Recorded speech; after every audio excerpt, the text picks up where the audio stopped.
won't believe this. A whole village burnt to the ground. Fountain? Hell on earth. Where Just does a the few water come days' from? walk from here. Here, in the middle of the city.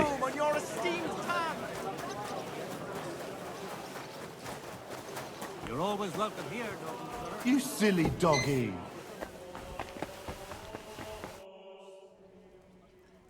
I visited Voita's grave.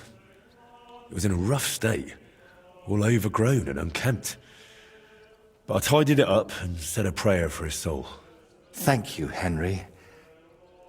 And did you mention me as well? Yes. I prayed for you as well. Thank you very much. I feel terrible for not going myself, but I promise I'll visit when the right time comes. I noticed there were some initials carved into the tree. Was that the three of you's doing? Carved initials? Right. I completely forgot. What initials were there? R, V, and L. I assume V stands for Voita and L for Libor. So R must be the first letter of your true name?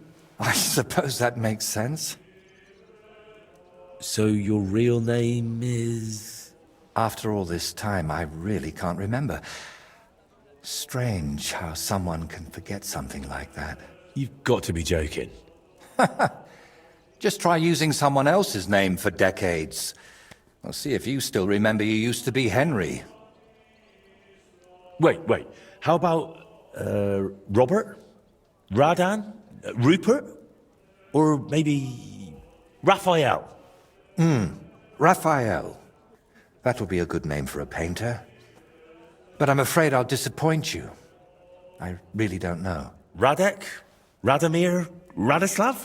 I don't know, Henry, really. To tell you the truth, I don't even want to remember. Richard? No? Ach, yeah. All right, let's just forget about the letters. Tell me more about Voita and Libor. Nothing but bad memories come to mind. We used to spend a lot of time together. But as we got older, it all started to fall apart. I devoted myself more and more to my painting. And Libor, as the son of a bailiff, dealt with his father. Wait, Libor is the son of a bailiff? Aye, but it doesn't matter much these days. His mother died shortly after he disappeared, and his father, who knows where he ended up. Did Libor know you paint? He only shrugged his shoulders when I mentioned a painter. To tell the truth, I never discussed it much with him. I'd shown Voita some sketches. But Libor, all he cared about were girls. Oh, and swords. He grew up at Rathouse, so he saw soldiers and knights differently than us paupers. What about Voita? What was he like? He didn't have anyone besides us. And then Burkhard showed up. Voita was never a saint. Sometimes he stole food, got in scraps here and there. But Burkhard changed him completely. Suddenly he didn't have time for us. And when we did meet up, he was always telling us how he robbed some traveler here or beat up some old woman there.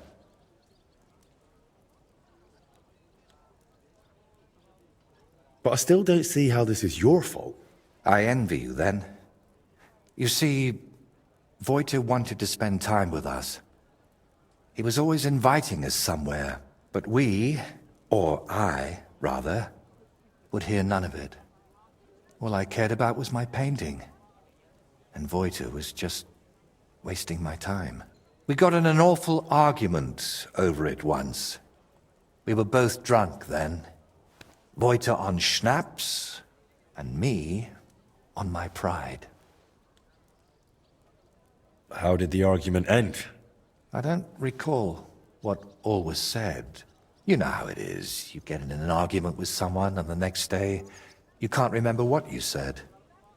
I do remember one thing, though. I said, there's no room in my life for dirty, drunken thieves who blow smoke up Burkhardt's arse. Then what happened? Well, we wanted to get rid of Burkhardt. We were going to go through Libor's pa. But we met with Voiter first. We told him to pack up his things in Burkhardt's camp and meet us at the tree. But when we got to him, he was just lying there. We had to chase off the wolves that were, well, Voiter was in an awful state. Beaten to death with a helmet. Kurva. We chased off the wolves, but Libor was inconsolable and wouldn't stop crying. So I sent him to the village to get a shovel. While he was gone, I realized Voiter was still breathing. He was in awful shape. He couldn't talk or move. Lord, have mercy on me. When Libor returned, I told him to give me his sword, but he said no, that we could still save him. We got in a terrible argument over it. In the end, it was Libor who put Voiter out of his misery. Then we buried him. Not in hallowed ground, but still better than behind the cemetery wall. You were bloody lucky. Burkhard could have killed you, too. You know, in the end, I reckon Voiter never betrayed us. But that didn't stop me from looking over my shoulder.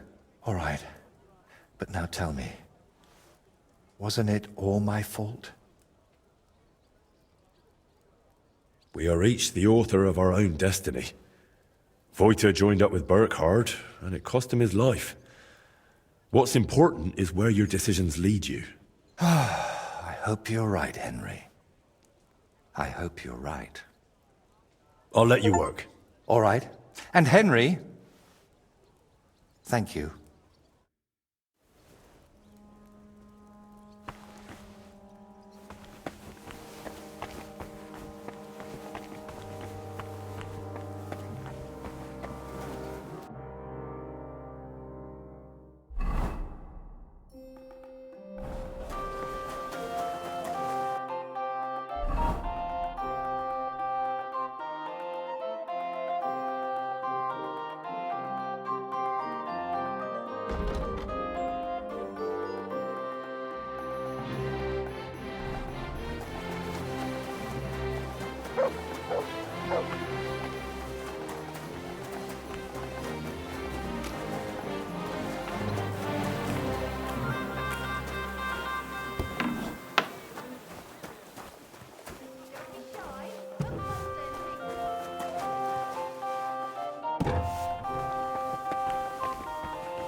Maybe I didn't add enough sage.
Suit yourself, sir.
Word about the...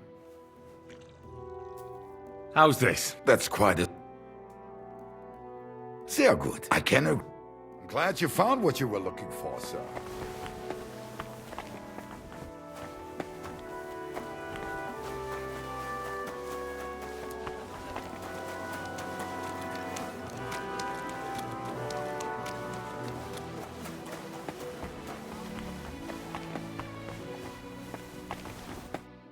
Brought you that mandrake decoction of yours? What'd you say?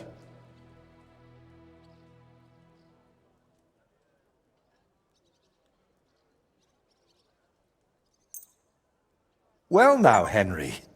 Last time I saw it this beautifully clear was from that herbalist. Mine always turned cloudy. And it doesn't even stink.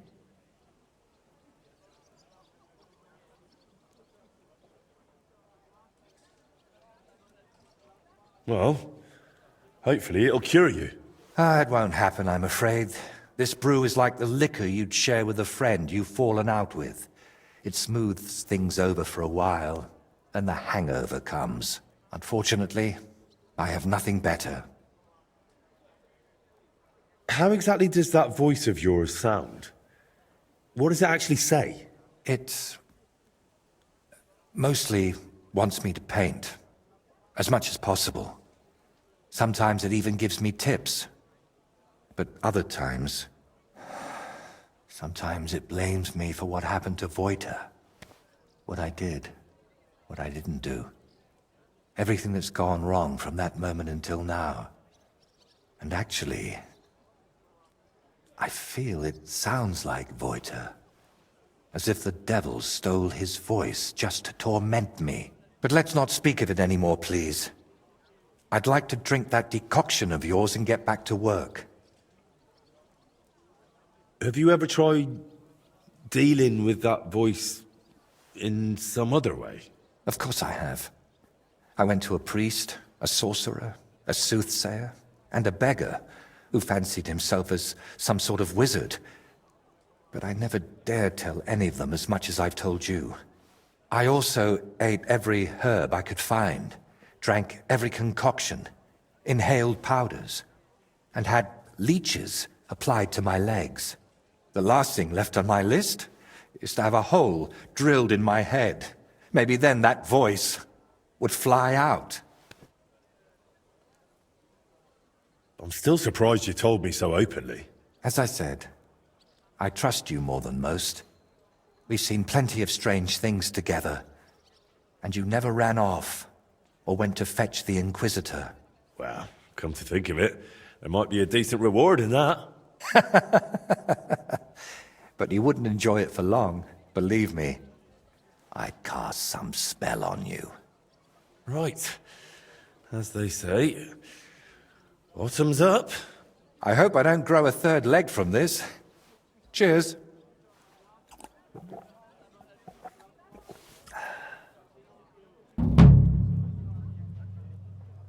So, did that decoction work for you? We'll have to wait and see. It takes time to take effect. In the meantime, I suppose I ought to get back to work, right? I really don't feel like it. But I've only got St. Vitus's face left, plus a few little details. And someone needs to put it all together. My paintings are only one part of it. And what other parts, besides your painting, does this altar have? Aside from the shrine itself, mostly wooden figurines. Which reminds me, Plunk the carpenter, who's making all of those, should have finished long ago. I'll have to check in on him once I'm feeling a bit better. Where are these carpenters you're working with from?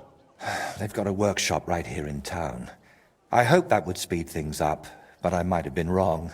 They're always behind schedule. If you're still not feeling well, I can go and see those carpenters for you. Oh, I'd be really grateful. Tell Master Plonk I sent you personally. He'll listen to that. Plank the carpenter, eh? And where can I find him? His workshop's just a short way from here. Go to the fountain, then head for the city gate. You'll see it on your left.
I heard you had some trouble around here. Aye, some young scoundrel he was. God give you Most. help. Grüß Gott, I got lucky. I managed to get back those stolen guild documents. So you found the scoundrels that did it?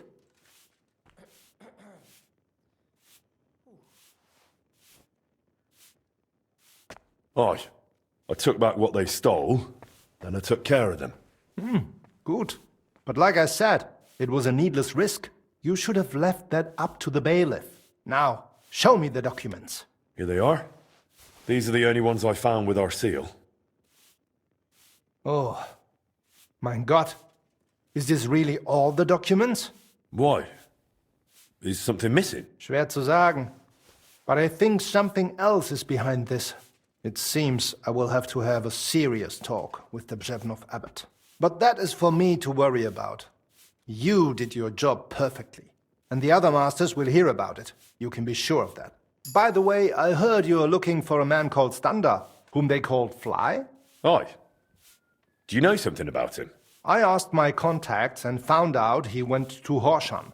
Apparently he worked as a blacksmith in the mines. Why are you looking for him? Boris told me Fly used to apprentice at Skoda's forge with my pa. Maybe he has some stories to tell. Ja, das ist möglich. I do not remember him much, but it has been a long time. That it has. We'll see what he remembers. Anyway, thanks for the help. Nein, thank you, mein Freund. Und wenn es dir nichts ausmacht, I will mention this to the others. The guild should know what you have done for them.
Here you go.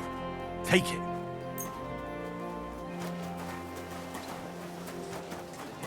Kuttenberg wine from the best grapes ripened in the Czech sun. Taste the delicious Kuttenberg wine from the best grapes ripened in the Czech sun. Guten Tag, mein Herr. Du hast...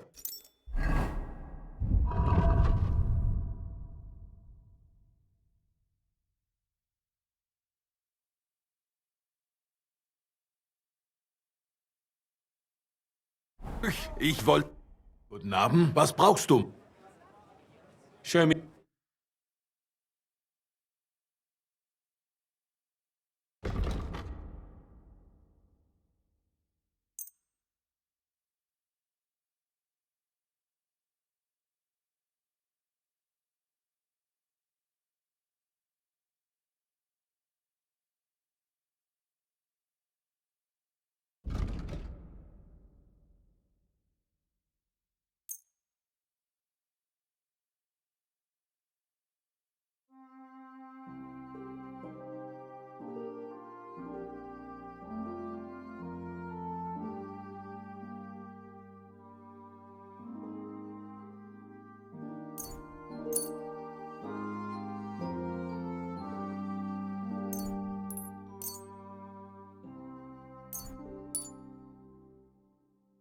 Let's talk about... Ei. Das war ein gutes Geschäft, mein Herr.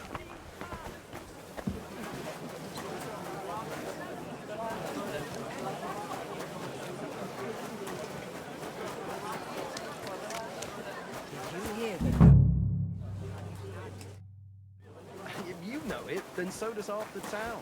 And that goes for Councilman Nars as well. Of course. Are you in need of something? The one sending him there. Who's What are you that? talking about? It's gospel. Good day, Master. I'm Henry. Master Voita sent me to ask how those figurines for the Sedlet's altar are coming along. Yeah, the figurines. Tell him I'll send them soon, but I'm up to my ears in work right now. Nothing for weeks, and all of a sudden everyone's gone mad, wanting everything done all at once. Oh? Then I'll help you. Just tell me where the figurines are, and I'll take them to Voita myself. You're a bit impatient, aren't you? Didn't I just say soon, not right now?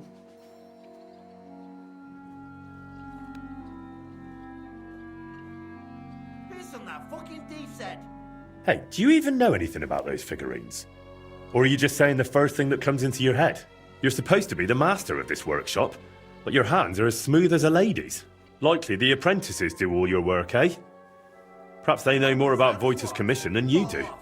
I'll go and ask them. Leave them alone. They'd only spout nonsense. As I said, the figurines are done. Well, except for the Virgin Mary.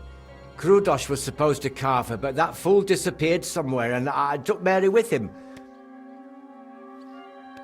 He just got up and left. Why would he do that?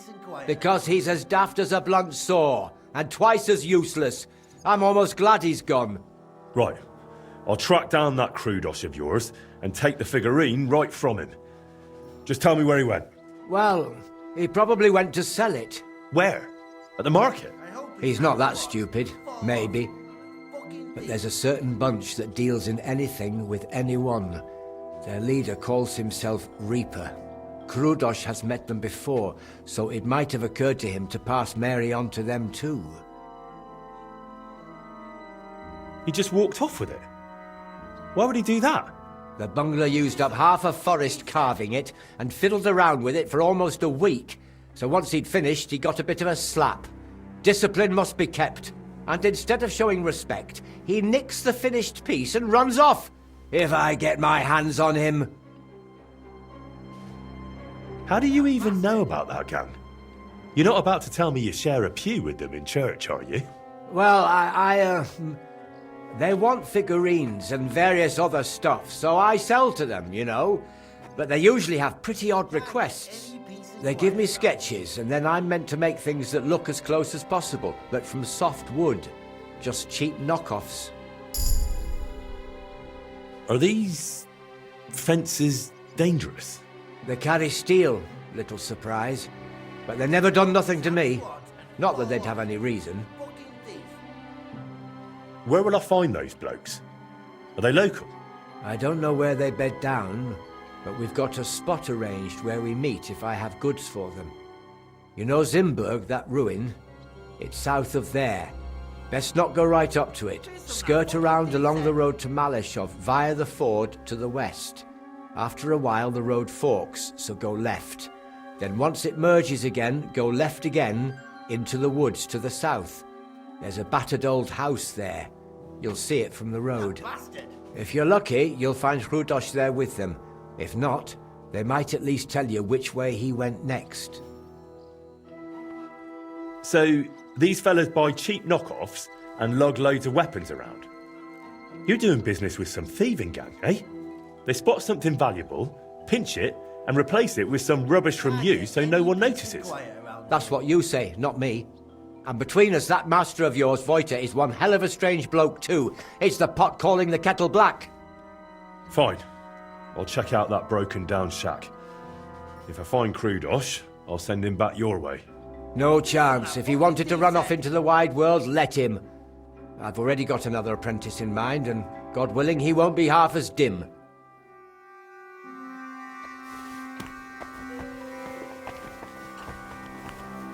I hope his hands wash.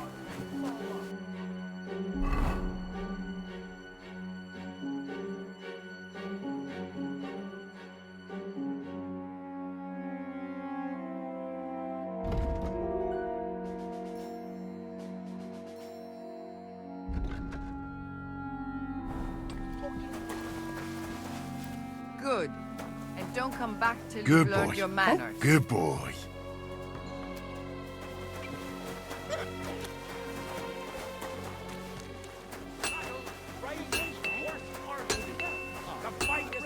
Sir, sir.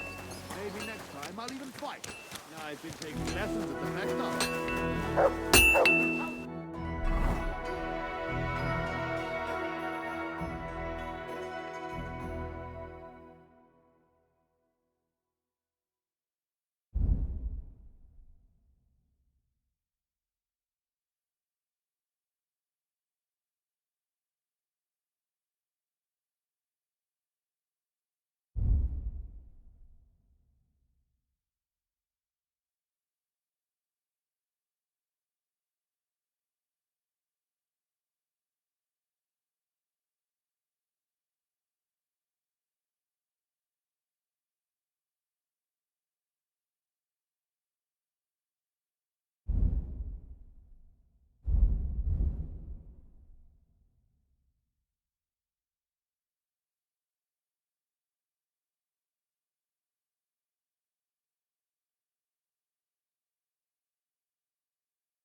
Pouches, belts, straps, all from the finest leather.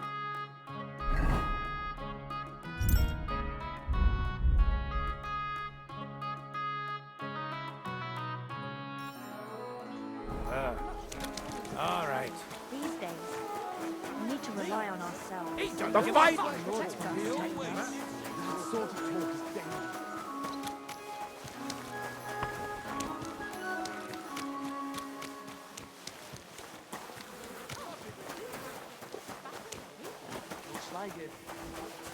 Careful!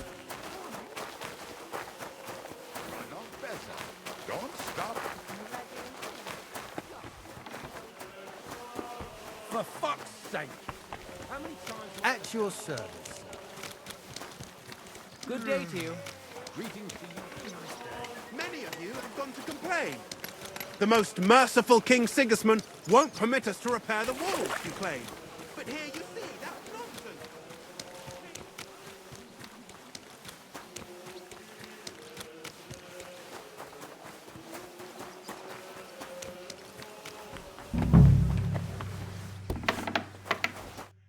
Hey, what the hell are you poking around here for? I'm Henry. Your lord's expecting me. Ah, so you're the one. He did mention you, that's true. I'm sorry for being so harsh with you, but we were attacked recently, as you probably know. So we're a lot more cautious now with strangers hanging around. Well, I understand. But I need to speak with Lord Ruthard as soon as possible. Of course, follow me. Well, we're here, but you'll have to wait a while. As you can see, Lord Ruthard has an important visitor, and it seems they haven't finished yet. I understand. And what now, Martin? Did you speak to Jerome Naz? Will he support us? He won't. He lent a lot of coin to Sigismund, and now he's stuck with him. Sakra! He's scared. As soon as he does anything to upset him, Sigismund will denounce him as a rebel and right off the dead. Damn it! Has all his counting groschen not left room for a grain of common sense in that head of his?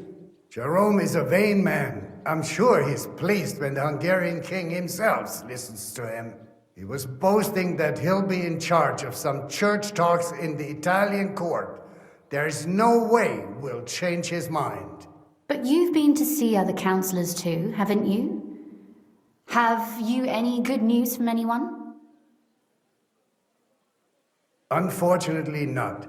Some of them are beholden to Sigismund for their office, and some are worried about ending up, forgive me, friends, like you and Peter of Pisek. Christ above! That's exactly what Sigismund wants. To divide us. To paralyze us with fear. Divide et impera. God knows, that ginger fox is a master of dividing and conquering. You are absolutely correct, my lady. Especially when everyone can see your problems. I've heard that Mint Master Vavak is still putting pressure on you. The devil take that bastard! He had the gall to blackmail me in my own home. Gentlemen, and my lady, sorry to interrupt, but I have some new tidings about our Mint Master. I've heard about his crimes against the Crown, and it's no trivial pilfering. Are you sure the accusations are true? I've got proof of everything. Ha! God bless you, lad. Finally, some good news. It seems that this young man came to brighten my day. Who do I have the honor of addressing? Martin, this is Henry, our ally from Liechtenstein. Henry, this is Sir Martin Odorin, Lord of Rabosh, a loyal supporter of King Wenceslas, as no doubt you've already deduced.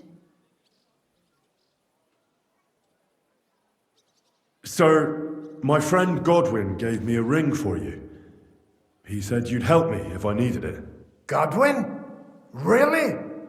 Well, you choose peculiar friends. I'm not sure what you mean, sir. Godwin shouldn't be giving away what isn't his. But I'll help you if need be. Although not on account of that ring. Sir Gunslin. Shimek? What's going on? Mint Master Vavak is heading here with an armed cohort. Right now? Let him come. He'll be surprised what I've got on him. Henry's right. If he helps us again like last time, we have nothing to fear. I agree. Let Vavar come. Shimek, place a gunner on the upper floor and a crossbowman on the stairs. Then gather whoever you can find and join us in the yard. Certainly, right away, sir. Henry, we're counting mainly on you. I hope your findings are worth 12 armed men. 100 at least, sir. You'll see. I'll help you into your armor, Papa. But quickly, and then go to your chambers and lock yourself in. What? I'm going with you. No. So go to your room, take your precious crossbow, and if things turn out badly, shoot any of Vavark's whoresons who stick their noses through the door. If something were to happen to me, you're the next in line in our family. Don't forget that. I love you, Papa. God Almighty, hold your protective hand above us. Greetings, Sir Ruthard. Your gate was open, so I took the opportunity for a little visit. No gate is closed to you, is it? The gates of hell are especially looking forward to your visit. But you're more than well aware of that, eh? Since you don't dare leave home without a horde of men-at-arms. My men aren't here to protect me, but to enable me to keep order when needed. And today, I got the feeling that order is just what's needed. Or do you disagree, sir? Weigh your words, sir. One might take them as threats. And be assured, we're very well prepared today for anyone who might threaten us. Threat? A warning, more like. A friendly warning from the Royal Mint Master. Lord Ruthard, I'm offering you one last chance to surrender your mining rights to me. If we agree, neither you nor your family will have anything to fear. If not, the king will hear of the serpent you nurse in your bosom. And this time, you'll lose not only your fortress, but also your honor and status. Enough! Do you think you can insult me in my own home? Do you imagine you could do as you please just because you have Sigismund's favor? That can easily change when the king learns of the serpent you are nursing in your bosom, to cite your own words, sir. Only, considering what I know, you might lose a little more than your honor. Like your head, for what it's worth. How dare you? Henry, kindly inform the Royal Mint Master what is being said about him.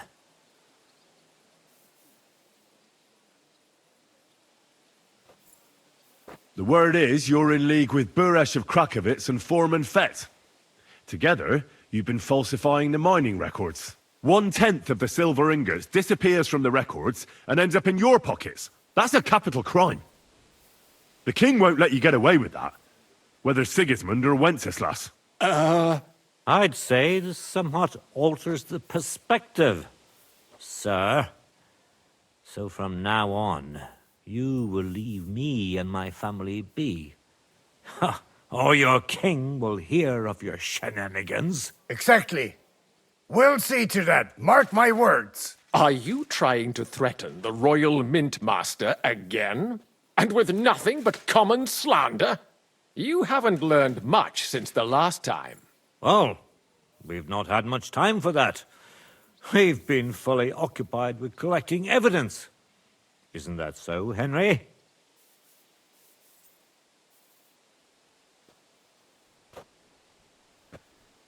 I know about your account ledgers and the ones from Buresh. The real ones, that prove how you carried out this fraud. You've made up those books. Or do you actually have them on you? Of course not. Do you think we're completely stupid? We've got copies here. The original books are safely stashed away out of your reach. Exactly. And if anything happens to us, they'll see to it that King Sigismund and the town council will hear all about Herma's Trismegistos silver skimming business. So, do you want to chance your luck? Or come to an agreement? Captain! Sir!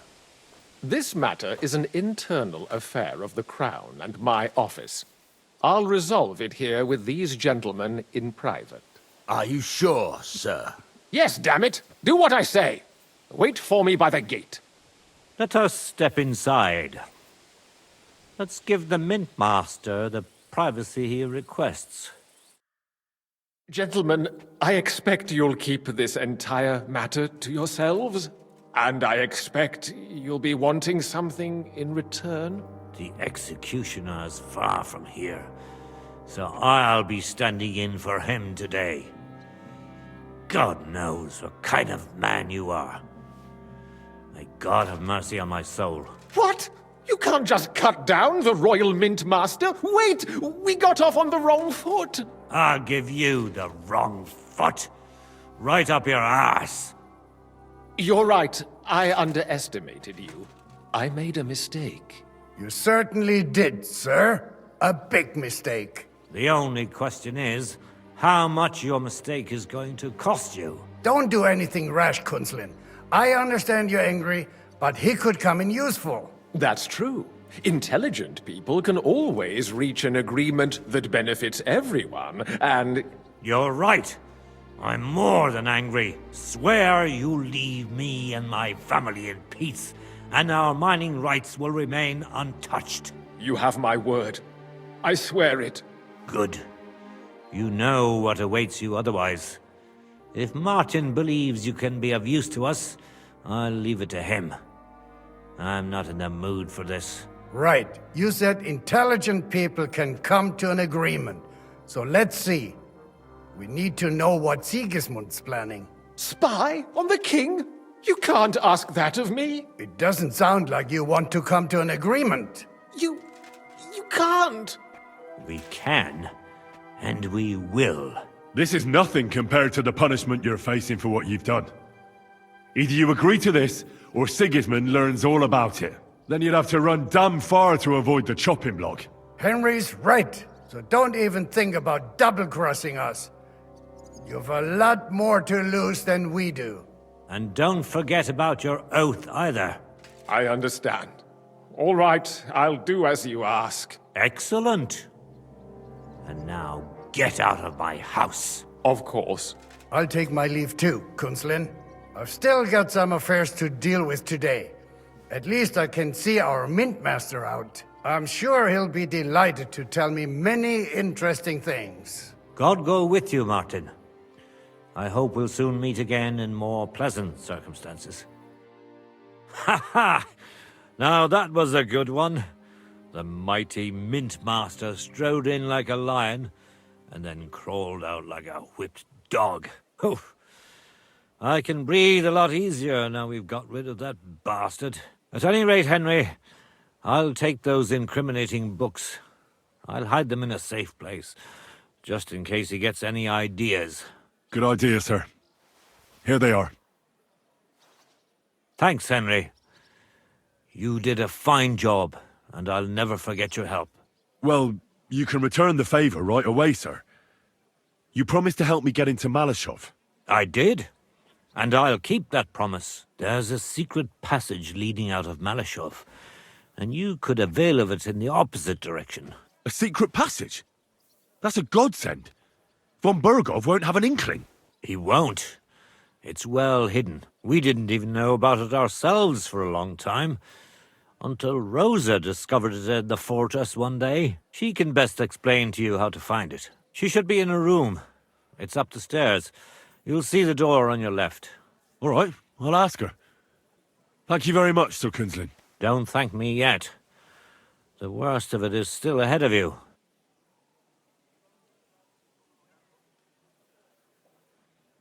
Nobody will be expecting me. The passageway is an advantage that works on my side. Besides, I've got my spy coat on, which makes me hard to spot. I can deal with any locks, and if I come across anyone, I'll take him out without a sound or a trace. Well, it looks like you know what you're doing, and that you've done it before. I'll pray for your success. It would help us in more ways than you probably realize. What do you mean, in more ways? Isn't it obvious? We've been sitting with our arms folded until now. And where has it got us?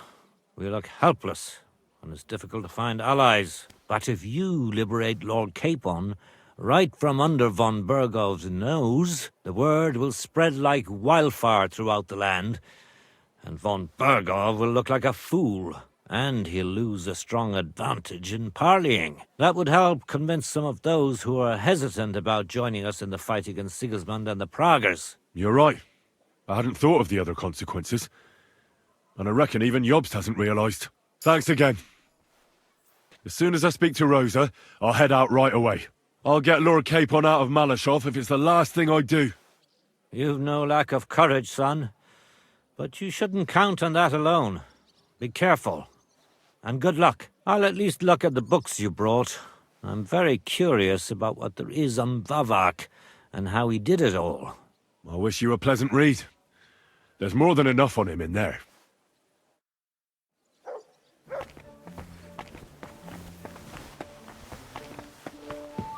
I've got a feeling you're looking for me, Henry. Your father sent me. So I can tell you how to get to our fortress. A task for the lowest lackey, wouldn't you say? Well, you don't need to answer that. Right, yeah. That's exactly why he sent me. But how... What are you staring at? Do you think I was born yesterday? I was listening to you from the top of the stairs. So, this passage, it leads to the cellars, but the outside entrance is hidden underground in a forest, not far from the castle. You can find the exact place if you know where and how to look. Is it in a cave hidden behind a waterfall? Well, no. But it would be nice. Listen, nearby Malashov is a stud farm managed by Hashtal, an old friend of Papa's. We had a wayside shrine set up at the crossroads before the stud farm. A wayside shrine? How do you mean? Are you a Christian at all? Never mind. It's a big white column. You can't miss it. From the shrine, you should be able to see a group of boulders. Beyond them are the remains of an old chapel. You'll have to find it, and then there's a kind of... how can I describe it? A window. A gap you can look through.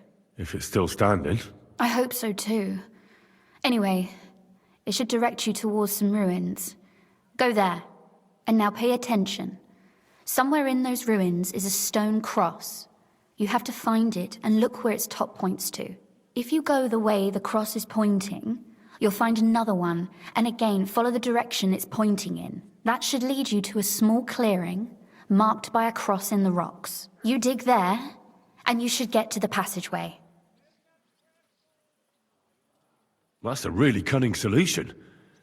No random fool would ever find it. That was exactly my intention when I thought it up. Thanks, Henry. I think you're no fool, so you shouldn't have any trouble. And that's not all. Getting into the castle is the easy part. Don't forget, you have to get out, too. You're right. Horses will be needed. For me and for Capon. That's exactly what I was thinking. Fortunately, I know how to arrange that. Stop off at the stud farm I told you about, and ask Hashtal for horses.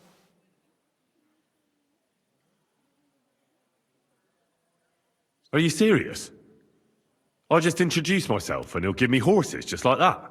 Exactly. Please tell Hashtal that Papa is still paying for masses for his dead father, as agreed years ago. And even if he's not too keen, tell him we'll pay him for the horses. You got it well figured out. Thanks. Don't know how I'd manage without you. You've done plenty to help, and now it's our turn. Papa said something like that, didn't he?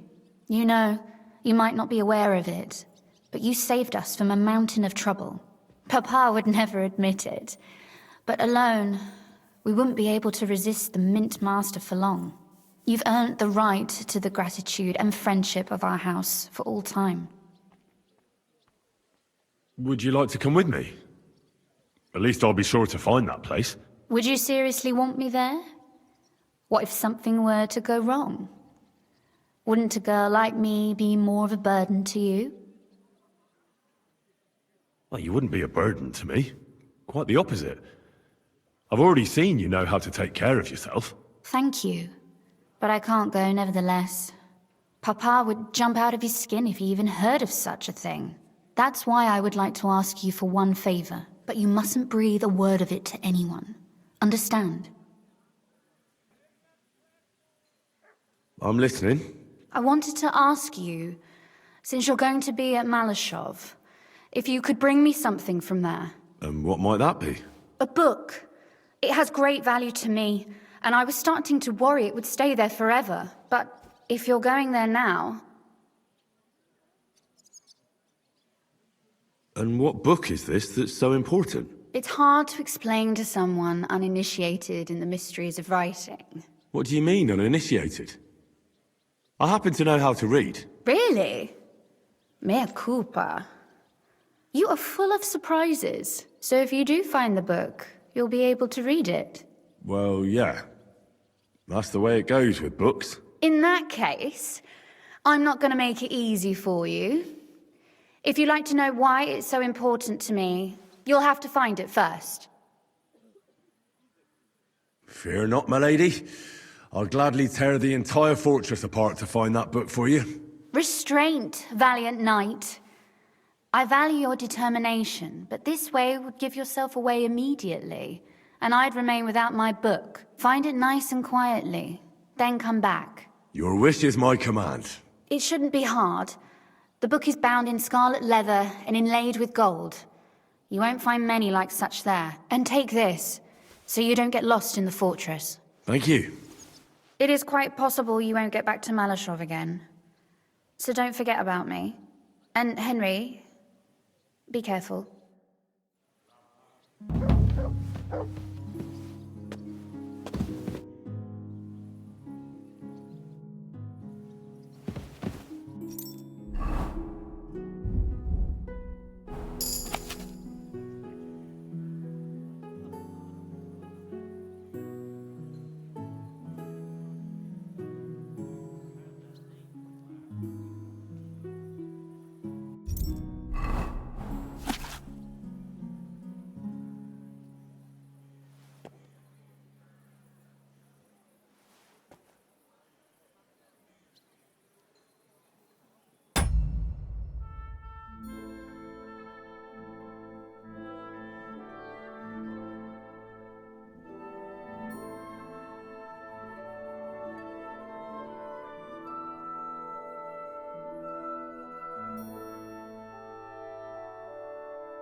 How did you become a knight? I paid for it. When Malashov was vacated, I bought that fortress. Well, first I negotiated with King Charles for permission. Then it was entered into the land register as my property, and my house became the Knights of Malashov. There were still some legal requirements surrounding it, but I won't bore you with those. But personally, I'm pleased that in the history of our house, it was me who managed to elevate it to the nobility. You can simply buy a title? Just like that? Definitely not just like that. But in a certain manner of speaking, you can, yes. It's not at all such an unusual practice among rich burghers nowadays. In Prague, for example, there used to be the Rokitsan burgher family, and they bought Okorsh. That's a castle 3 times bigger than Malashov. It may also happen that some commoner lends the king a lot of money, and the king doesn't have the coin to pay back the debt. So he resolves it by pledging one of his castles. Nevertheless, the old nobility, such as Vavak von Hradec, don't like it, and they despise us for it. They see us as upstarts without a proper ancient origin. But I think in a few generations, if I ever marry Rosa off, that is, it won't make any difference anymore. We'll be established among the nobility, and all these injustices will be a thing of the past. I pray that my house will endure, and that my descendants will live to see it. Well, enjoy your well-deserved spurs. May your house endure and prosper. What's the political situation in the city? I mean, the politics of support for our side. All in all, miserable. Bailiff Plymel is also on Sigismund's side, as is his son, who's so corrupt even Vava could envy him. And I tested the waters among the councillors, but it doesn't look good for us at the moment. Who sits on the city council? Wenceslaus Forsucher, Jerome Naz, Franz Rosenthal, and Andrew Polner. They're from the old and rich burgher families, just like us. Martin tried to negotiate some support from them, but, as you may have heard, we didn't manage to win anyone over. They either have their interests connected with Sigismund, like Naz and the others, or they just don't want to commit themselves, so they don't lose their property and status. That's the only thing you can count on them for. But they don't sit alone on the council. What about the others? They don't. Then there are the representatives of the guilds, but to be honest, they don't have that much power, at least not for now. Compared to the old houses, the guild masters only quite recently acquired their positions on the council, so they probably won't risk losing them. But you're right that we might find support among them, especially by promising more council seats. The thing is, we're not yet in a position to fulfill such a promise, and they're well aware of that. And what about Vavak? He sits on the council, and we've got him in our pocket, right? He does, along with other representatives of the Italian court, and they'll do what he tells them. Except maybe Friedrich Kummel, but that doesn't matter. Vavak is a slimy bastard who'll sink us as soon as he gets the chance. So I'd like to count on him only when absolutely necessary, because as soon as he learns something he could exchange for a pardon from Sigismund for the crimes you've uncovered, he'll use it to untie his hands. Thank you for filling me in on the local situation. Well, there wasn't much positive in it. But you're welcome. And what about the church? Couldn't it be turned around? You can see Sedlet's monastery from the city. The abbot must have some influence, doesn't he? He does. And his relationship with the city is not the best. First of all, the abbot is burning through his property. The monastery is having financial difficulties, and all it can do is sell off its village properties. And who do you think is buying them up? The Kuttenberg burghers, first and foremost. Then there's a long-standing dispute over the manning of some churches, which goes back as far as I can remember. Well, then how about promising the abbot support and getting him on our side? Promises cost nothing, right? Ha ha! I see you're no newcomer to politics. But we hesitated with the abbot, and he decided to throw in his lot with Sigismund. In fact, he's given him accommodation and is wining and dining him. It's not like he had a lot of choice. Oh, he did. A lot is permitted by the law of the Church, even refusing access to a monarch. Sigismund has a whole army behind him. How could the abbot refuse him? Do you think Sigismund would attack a monastery? All he'd get from it would be a pile of old bones. And it'd tarnish his reputation in half of Europe. No, Sigismund doesn't need the abbot. But the abbot needs him. That's why he made the decision he made. I'm glad we took care of Vavat without resorting to weapons. They outnumbered us, and they had heavy armor. I'm not really sure we could have held out against them. If the worst came to the worst, we'd have had to try. We couldn't have backed out. There was too much at stake. But otherwise, I agree with you. We saved the lives of my soldiers, and maybe even our own. Thank goodness for that. After all, I've already fought my hardest battle, and don't need any more like that. If I may be so bold, can I ask what the hardest battle you mentioned was? Not long ago, when Sigismund's army besieged Kuttenberg. Back then, I saw things differently than I do today. I'd been advocating parleying instead of armed resistance. I feared, and rightly so, that Sigismund would use it as an excuse to seize property. But I was in the minority, and even my son Venser was convinced of the opposite. We quarreled a lot over that. In the end, he told me that even though I had acquired noble status, my days of glory had faded. He wanted to prove the Knights of Malashov didn't wear spurs just for show, and that we'd earned the armored arm in our crest. When an opportunity arose to strike against the enemy, he rode out, despite me forbidding it. Or maybe because of it.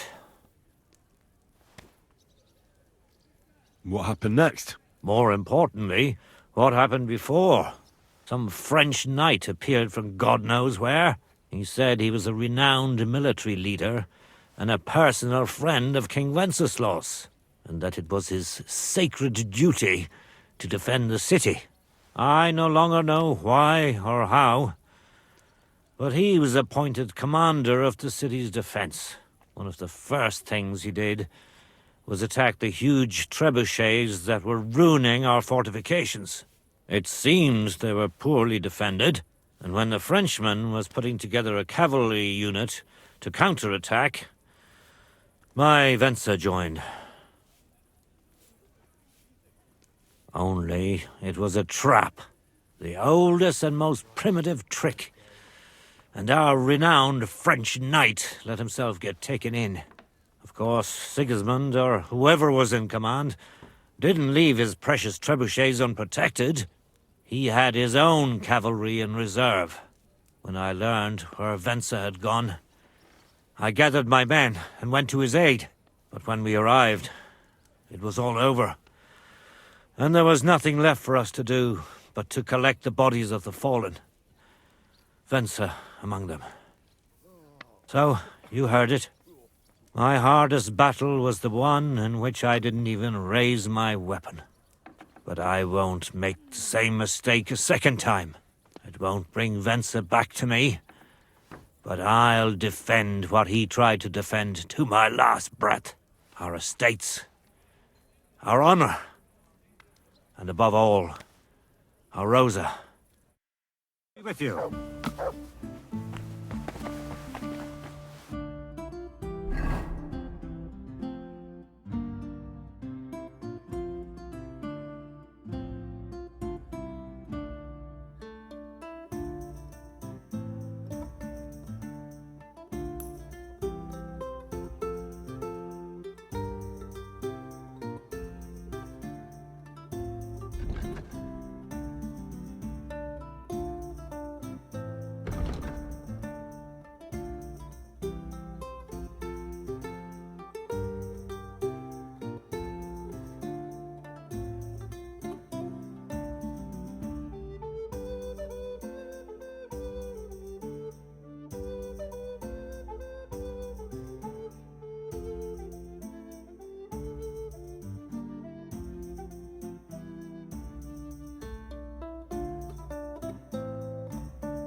What a mess.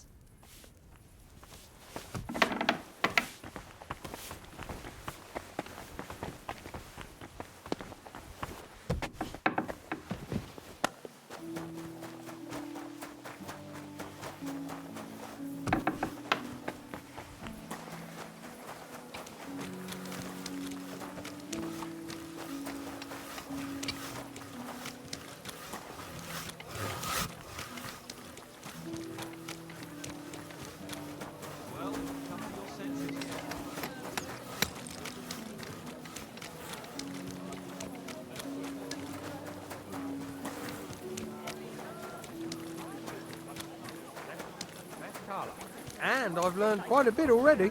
That's good. The town needs strong, brave men. What happened? Heretics, diabolical. You too. And an even better night. Are you suggesting something?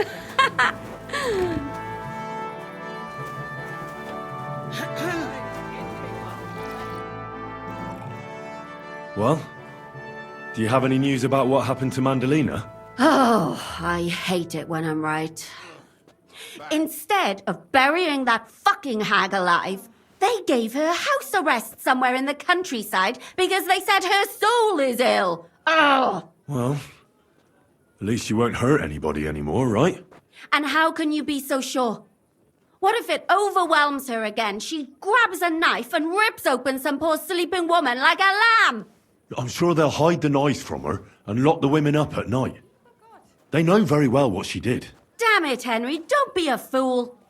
Oh, I still think I should have cut her throat. Maybe you really should have. If I'd known before it would turn out the way it did, well, I suppose there's no justice in the world. But there is, just not enough to go around. We have to take care of it ourselves and not leave it up to other people. So for you, justice and revenge are one and the same? The only justice I can rely on is when I take care of it myself. I can't expect it from others.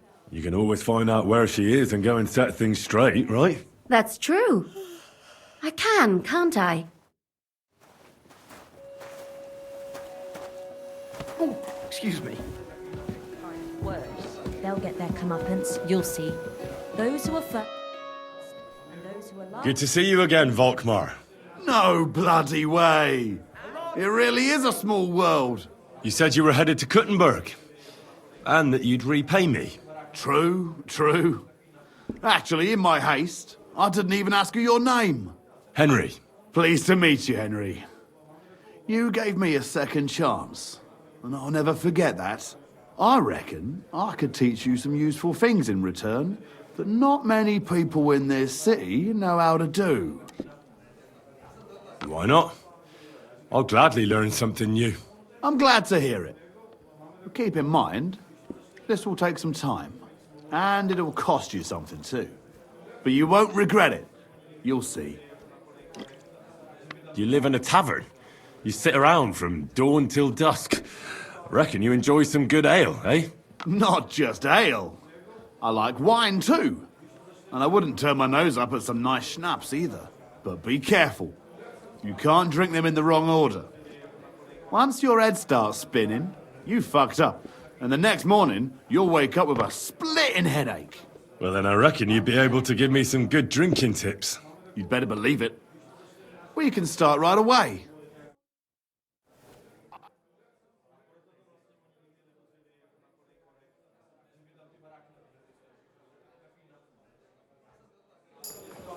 What about you? Are you looking forward to the tournament coming up? I'll say. I'll have a new dress for the occasion, so I look a bit more presentable. A new dress, eh? I reckon I...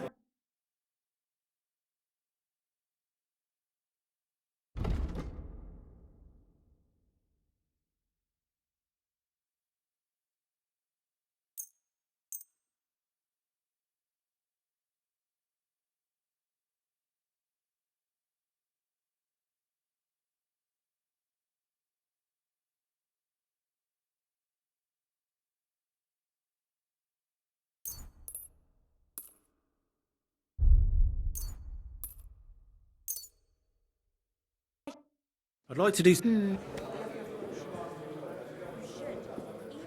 Aye. Happy to be of service, sir. Like I said, a grand event. One excuse has to me. be mindful of their appearance.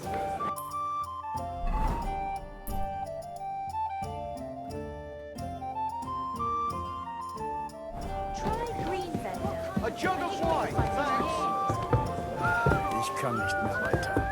Like a zoos for the nobles on the city council. And protect us. That sort of talk is dangerous. They may be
How's trade? Nothing sold yet.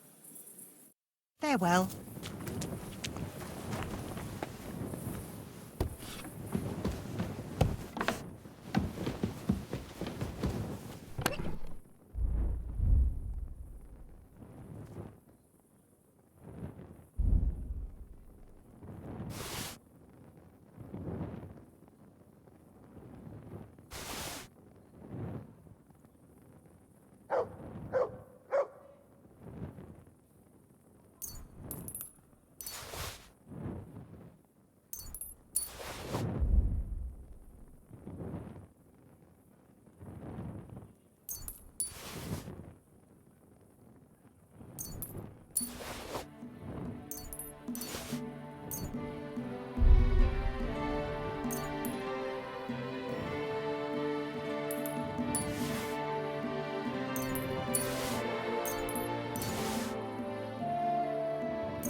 Aye, come here. Here, Mutt.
Good.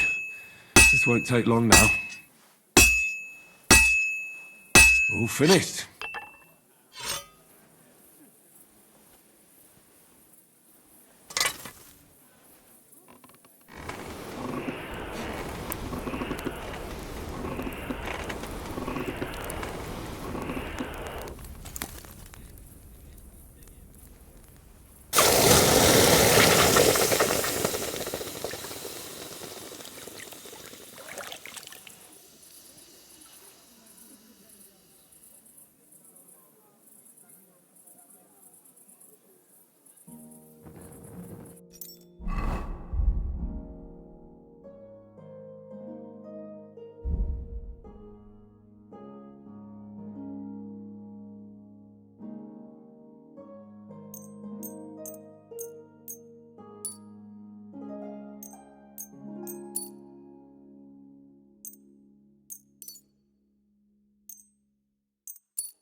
Well, this one's gonna need some more work.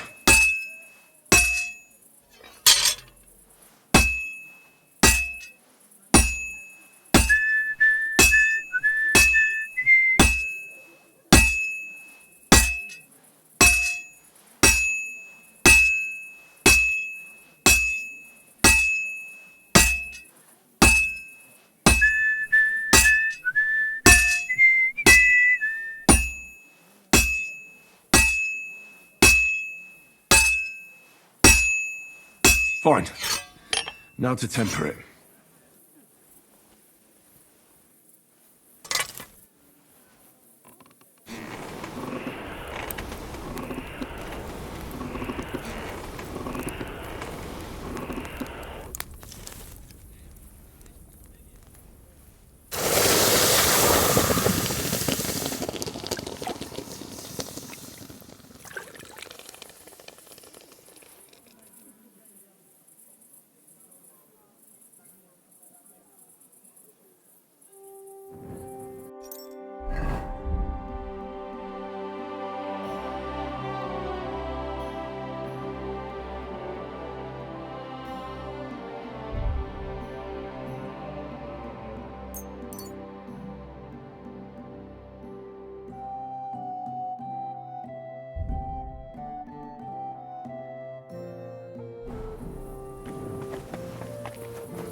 That's it.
Almost finished.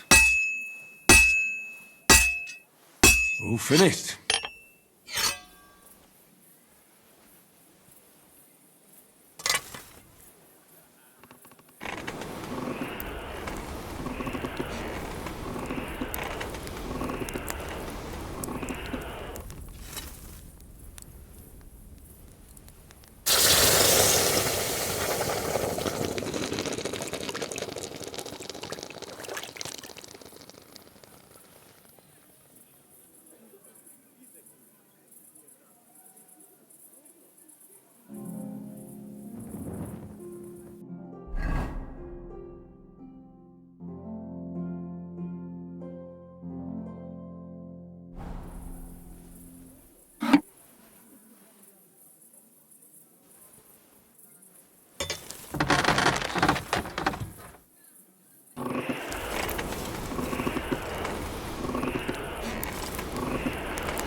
This will take a bit longer.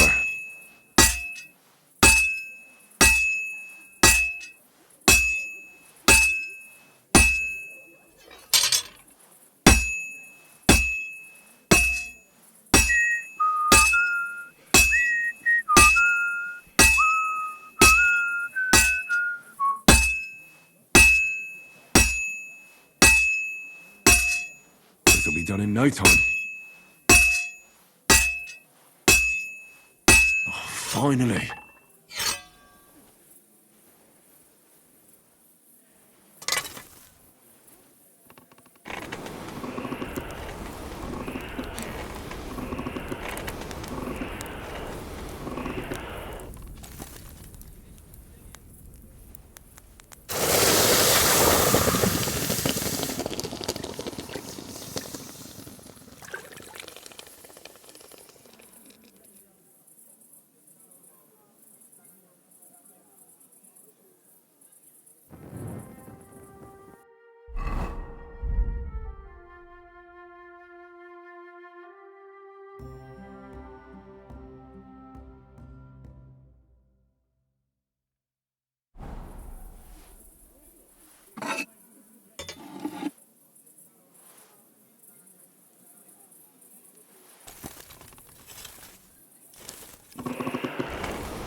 God be with... How's... Nothing sold. God be with you, sir.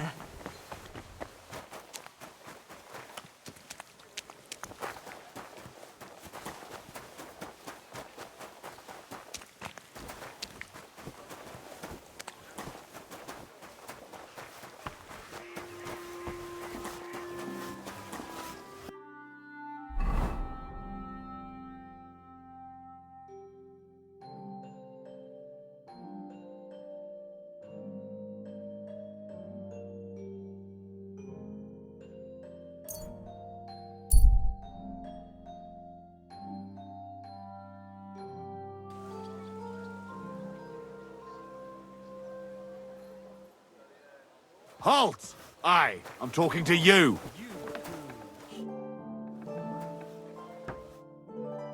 And like you working as a guard?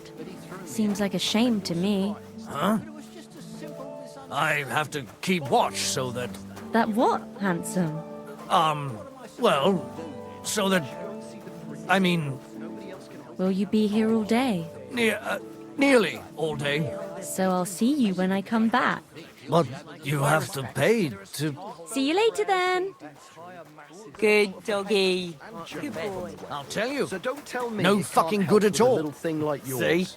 I didn't say I wouldn't contribute, but I'm not giving them a single grosh until I see cut stones, lime, scaffolding, and 20 men working their asses. The city council has decided to help. Excuse me?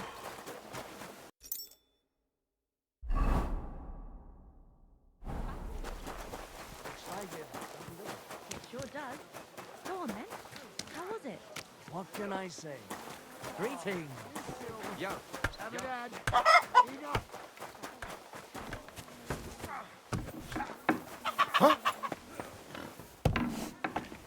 It's almost ready. What? It's... Out! No! What do you think you're Any doing? idea what that was? Greeting. Oh, Christ. The Swordsman men hired from Frankfurt is accepting students.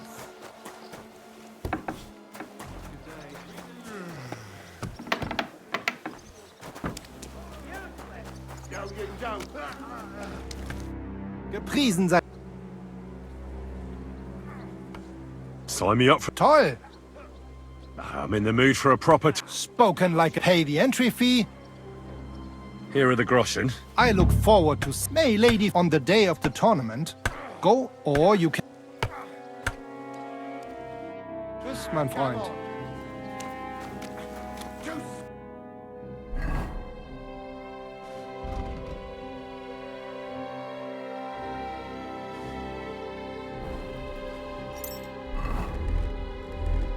You won't.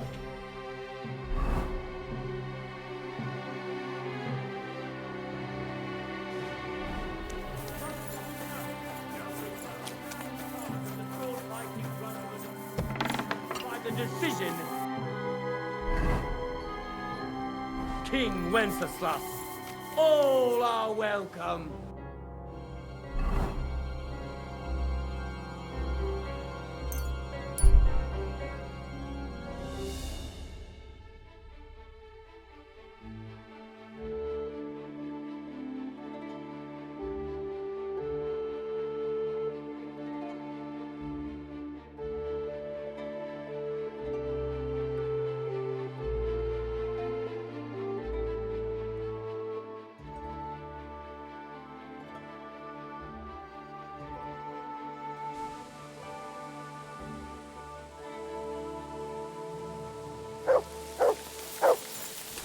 What's that you got? Guten Tag, mein Herr. Wozu die Eile? God be with you.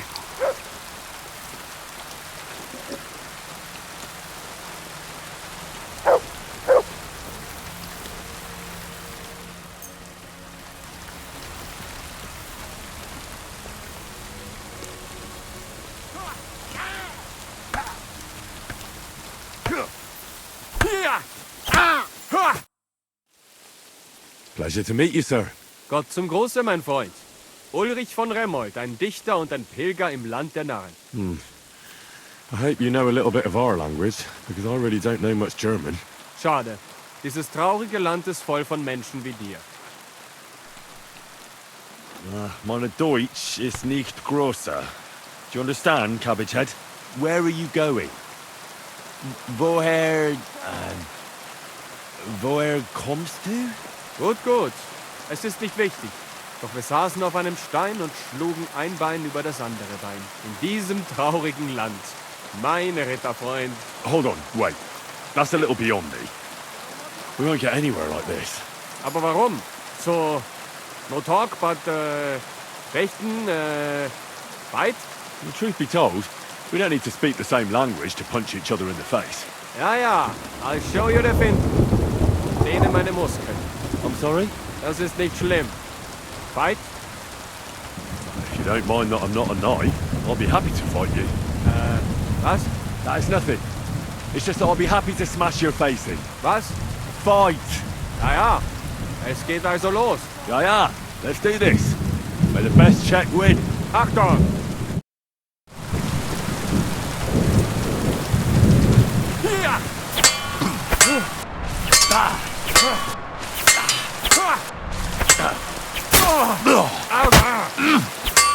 So ein Pech. Dulcanon Norvid. Quinon Gustavit Amara. That was a good Fechtkampf. Danke. Here. Take. Might need one day, yeah? A collection of poems. That's one for the ladies, isn't it? Ja, ja. Damen. Du weißt, wie man kämpft. Doch mit Gedichten gewinnt man das Herz einer Frau leichter als mit dem Schwert. Gute Reise und auf Wiedersehen, mein Freund.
Hey, Henry, over here. What is it you want? You must be Henry. Yes, I am. Well, I've got a message from Master Chenyak for you. Go and see him in the Ole as soon as you can. What does he want? Well, I don't know. I was just told to find you and give you the message.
I believe in God, the Father Almighty, creator of heaven and earth, and in Jesus Christ, his only Son, our Lord, who was conceived by the Holy Spirit, born of the Virgin Mary, suffered under Pontius Pilate, was crucified, died, and was buried. He descended into hell. On the third day he rose again from the dead. He ascended into heaven, and is seated at the right hand of God the Father Almighty. From thence he shall come to judge the living and the dead. I believe in the Holy Spirit, the Holy Catholic Church, the communion of saints, the forgiveness of sins, the resurrection of the body, and life everlasting. Amen. I believe in the Holy Spirit, the Holy Catholic Church, the communion of saints, the forgiveness of sins, the resurrection of the body, and life everlasting.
Quick!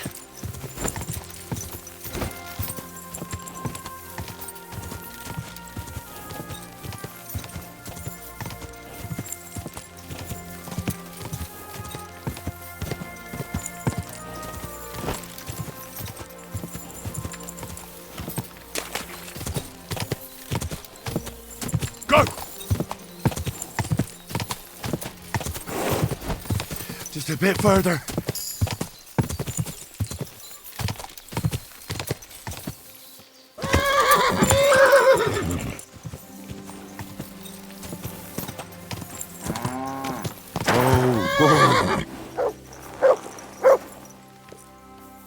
My humble respects. What's new here at Malashov? Nothing much. If you're looking for a job, try your luck elsewhere. I'd like my horse bathed and its tack cleaned, please. As you wish, but it will take some time. I'll pay. Here are your... Thank you very much. Now then.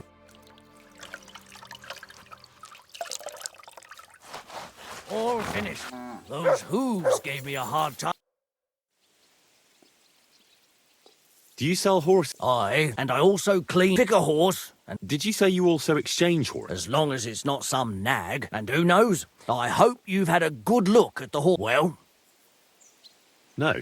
Are you trying to impress me with your wit? Every horse here at Malashoff is the better the horse. Well?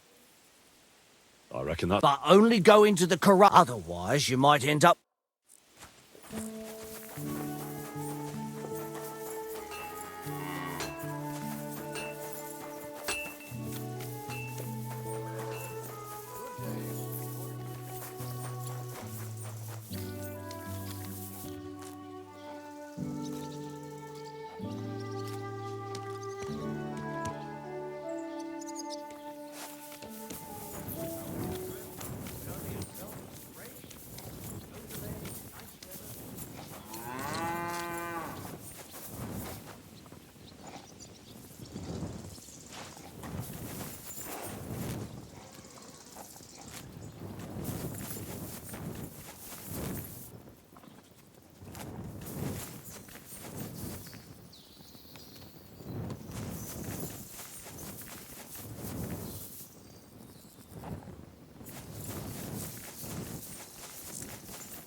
Tell me something about the stables here in Malashov.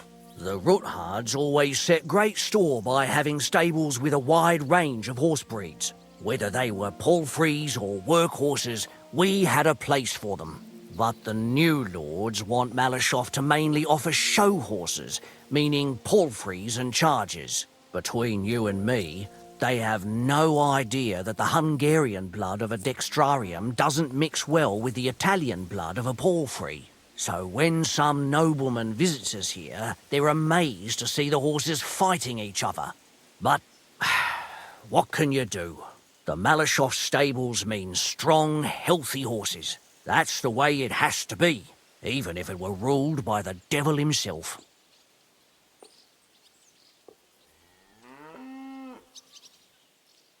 What do you have?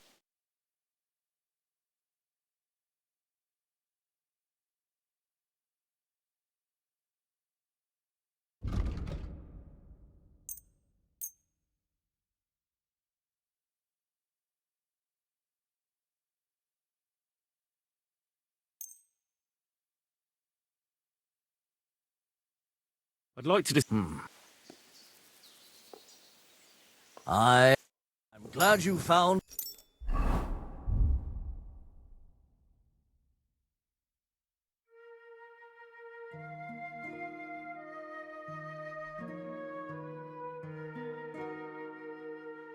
you were looking for. What do you...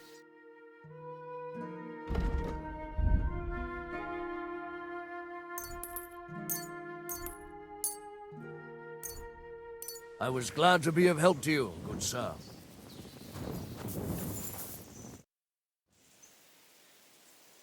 The Ruthard sent me. What's that to do with me? Those days when Ruthard was the Lord of Malashov are over. I don't want to have anything more to do with him, so you can be on your way. He sends you his regards. And he asked me to remind you that he's still paying for masses for your family, as the two of you agreed. Sakra. Nobody knows about that but him. That's why he told me. So you'd be sure I really did come from them, and this isn't a trick. Well, that changes things. Sorry for being a bit hostile-like, but times are tough. A man can't be sure of anything. Good to hear that Sir Quinlan still has a few friends left. Give him my greetings, and thank him for still honoring our agreement. Sure. I'll pass that on to him. So, tell me, what did the Ruthard send you for?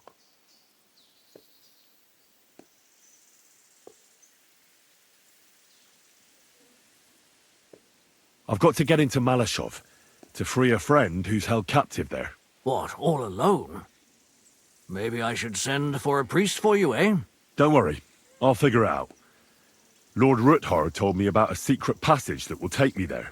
What I need from you is to get a fresh horse ready for my friend. A fast one, for when we get back. Well, you sure ain't lacking in courage. But you're really asking me for a lot. A fresh, fast horse don't come cheap. But fine, since you're from Sir Quinlan, I'll have it ready for you. Somewhere a bit further from here so I don't get in the shit if things go sideways. Of course. The last thing I want is to endanger you unnecessarily. And the Ruthards promise to pay for the horse if it comes to any harm. All right. So look, here next to the stud farm there's a kind of band of rocks below the forest. When you go alongside the rocks to the end, you'll find a wooded copse not far from the castle. There's a well-trodden patch of ground there, so that's where I'll have that horse ready for you. Hopefully, nothing will happen to him if I just leave him there. Recently, there's been wolves and wild dogs sniffing around here, so we have to watch out for the animals. Thanks. I'm obliged to you. Tell me more about this secret passage. They say there's one here somewhere, but no one knows much about it.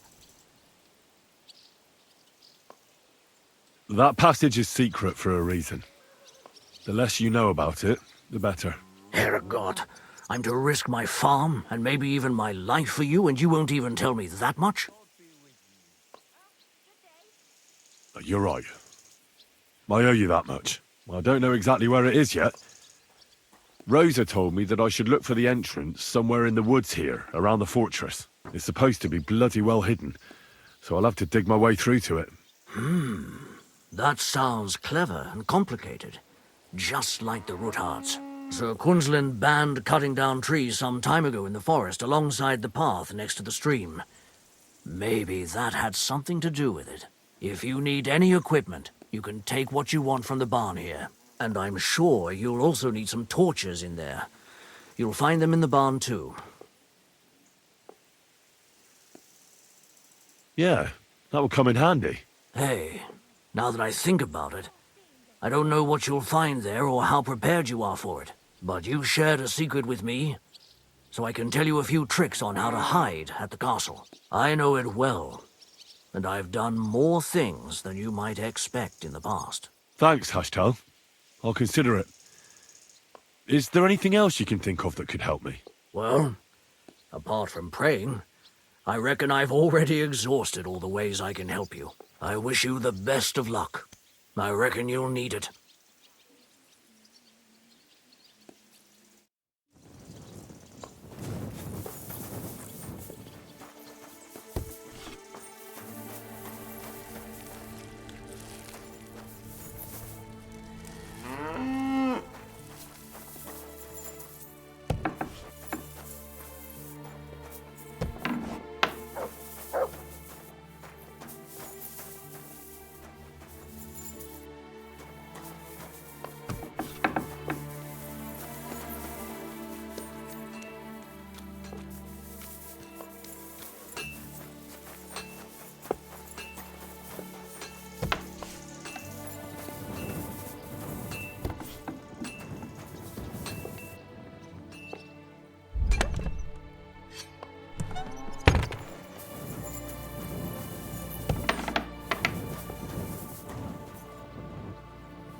What have you found, boy?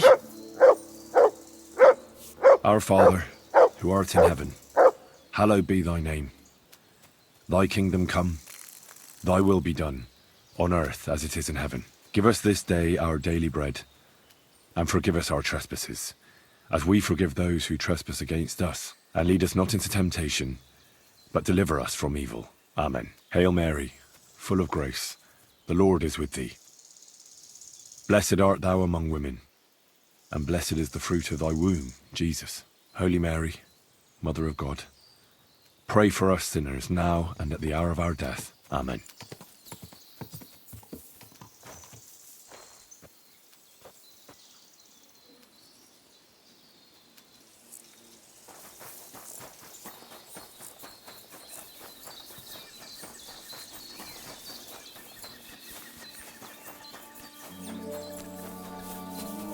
This must be the chapel Rosa was talking about. I was supposed to look through its arch for some old ruins. Well, let's see.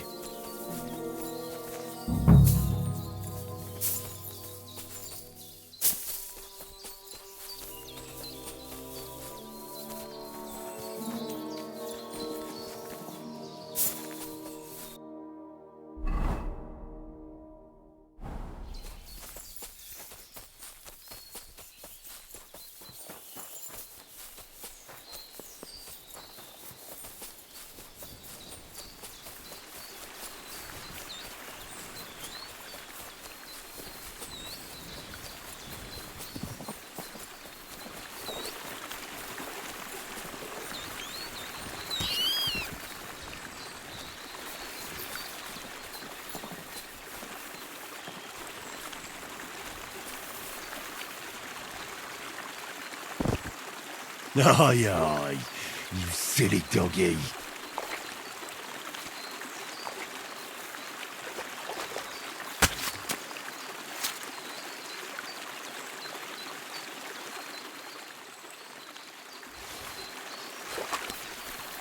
Here you go. Take it.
The chapel directed me here.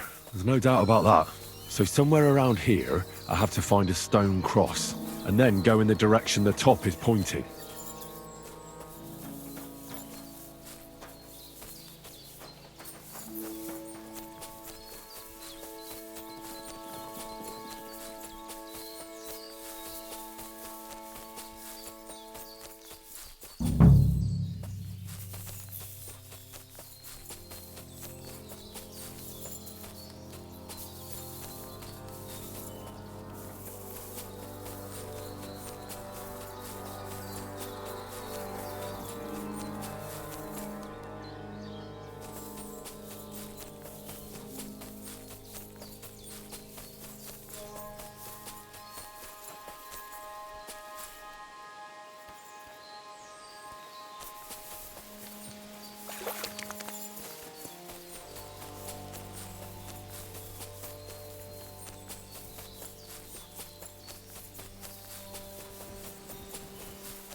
You're gonna die!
A cross in stone. This could be the place Rosa mentioned. I'll grab the spade and see if I'm in the right place.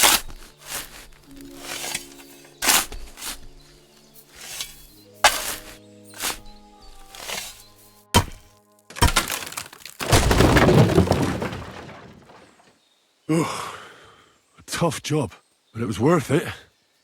The way to Malashov is clear. Now I get it. Those boards were supported by beams to hold the earth above, so there didn't have to be as much of it. Hidden and firm. Really smart. It's a good thing they did it that way too, so I didn't have to dig as much.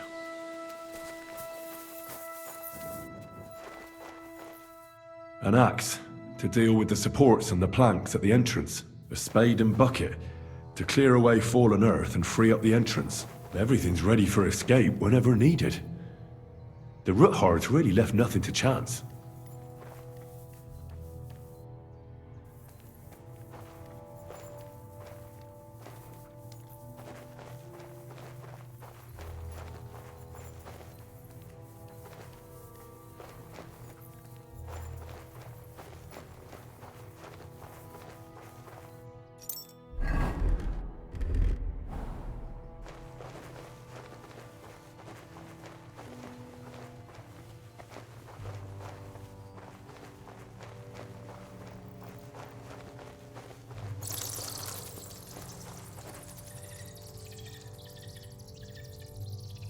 Fuck, that's deep. I wouldn't want to fall down there.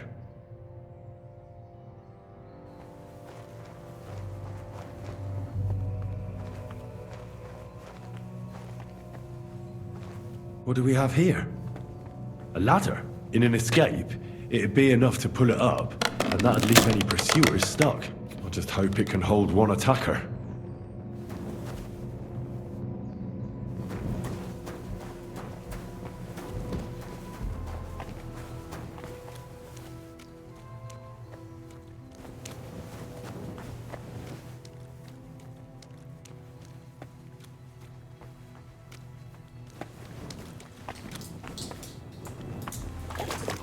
Damn it, that's cold.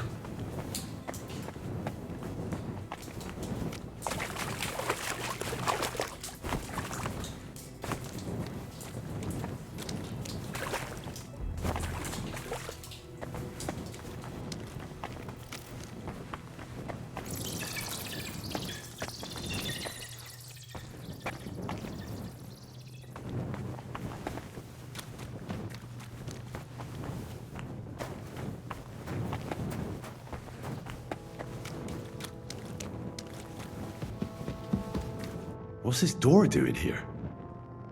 Could it be another of the Ruthard's tricks? But if this beam is dropped onto those cleats, no one would break through in a hurry. I reckon with this, any defenders could hold off their pursuers for quite some time. This will come in handy on the way back.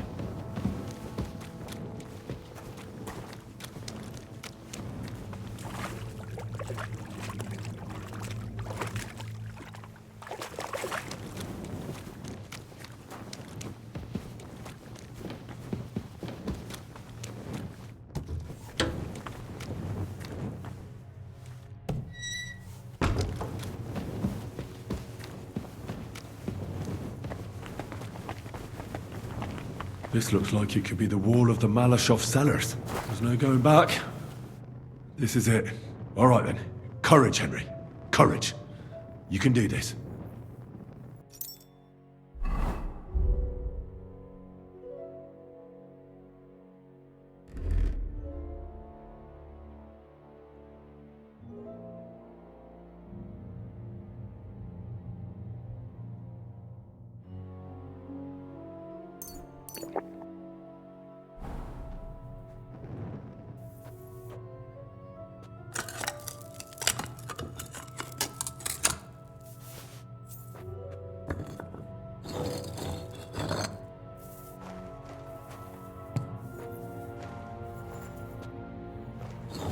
This is going to take a while.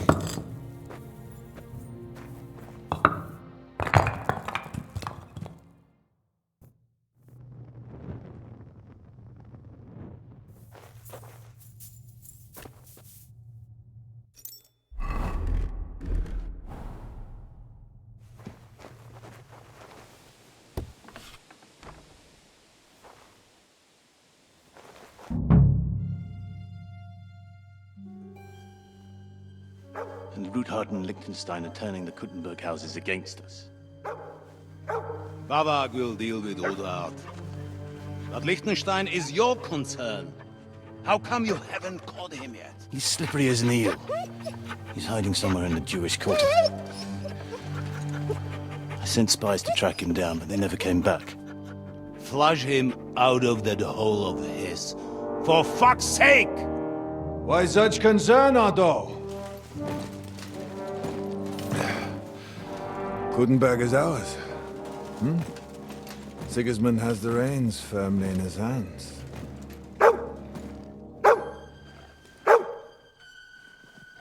He's got fuck all in his hands.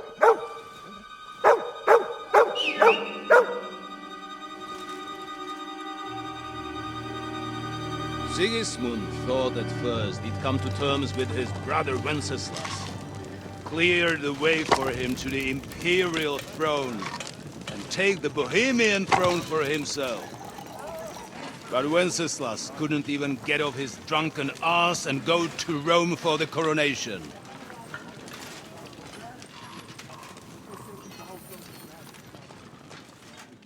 And now, the glorious Hungarian king has fallen for Jobst and his damned truce. He's been taken in by that treacherous turncoat. Jobst betrayed Wenceslas. Then Sigismund. And now us. He fooled all of us. But what can he really do against us? I'll tell you what. While pretending to parley, he incensed the Hungarian nobles against Sigismund. Surely Sigismund's army can deal with that inconvenience. Ha! He was paying his Cumans by letting them pillage Bohemia. He set half the people against him in the country he wants to rule. And now, there is nothing left to plunder. While we are shuffling our feet here, Jobst is surely mustering an army. What are we going to do? We've got Cabon. I'll keep Hanush and the Lipa people at bay. If they ever want to see their heir alive. Jobst has Liechtenstein mustering other allies for him. We get him in our grasp, and the Obst will be like a fish out of water in Bohemia. I'll drag him out of that Jewish den with my own 2 hands. Count on me, sir. The betrayers of Christ, hiding a betrayer. They are rich. All that's needed is a good pretext. The Kuttenbergers will be quite happy if their debts to those usurers happen to go up in smoke. Yeah. You're learning fast, young man. Keep the gate open. A horseman, sir! Hanish is out of the game. The Kuttenbergers are taken care of and will catch Liechtenstein. You'll see, my friend. Good times are coming. Your Graces, King Sigismund is convening the town council, but first he requests your presence at the Sedlitz monastery, without delay. What's all the urgency about? Surely you must know that yourself, sir. The captives fled Trotsky Castle and killed Istvan Toth while escaping. What?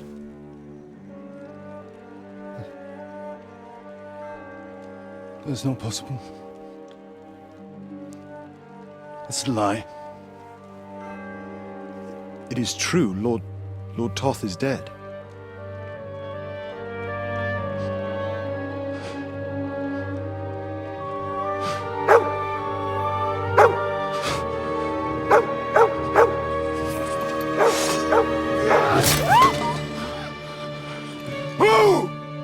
Who? Speak!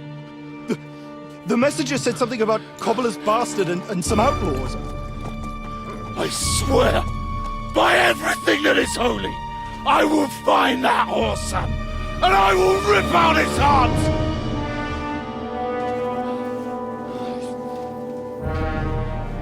Jesus.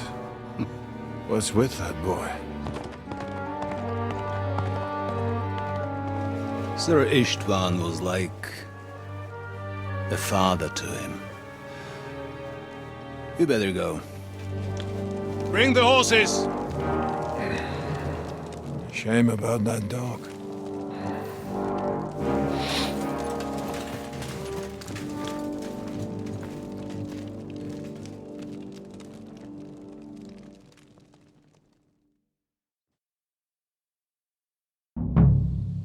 Oof. Luck was on my side. Now to find Capon and get out of here. Important business for King Sigismund, and he took a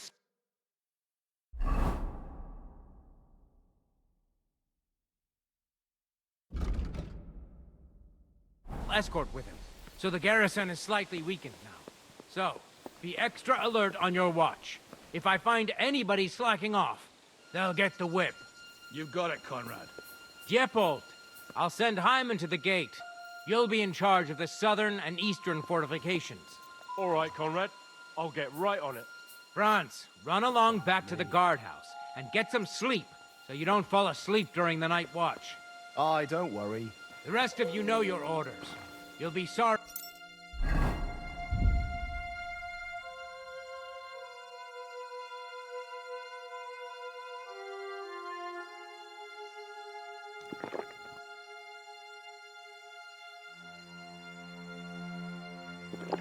You don't. Dismissed. And don't drink too much. Got it, comrade. Vitek, that cart is starting to get on my fucking nerves. I understand. I'll get right on it. And tell Drahomir it's getting late. Don't forget to take some food to our honored guest. I gave her the key, so I'll just fuck around with it myself. Don't worry. I saw her take it. So, who's going to take watch? Well, how about splitting it? That might work. But I'd rather talk about it over a pint of ale. Good idea. And let's bring some dice. Whoever loses will take the night shift with Leipold. You'd better get some rest then, because I'll wipe the table with you. Oh, we'll see about that. Ugh.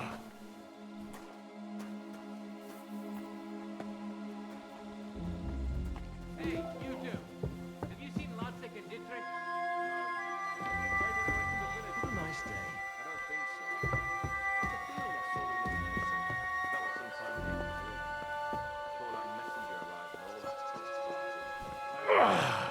Sakra.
He's one of us! What bloody devil has done this?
Something like this.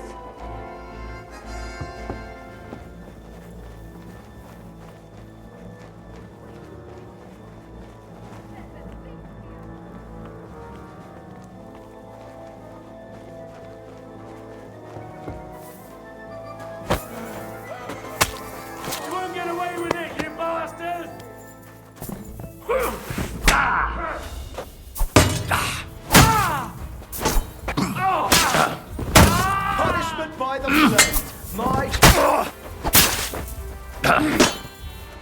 dealing for that, you fucker?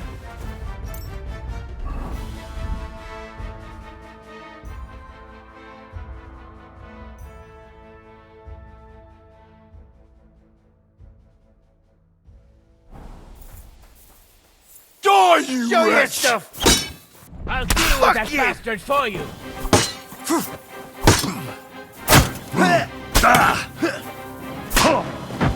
By God's will, die!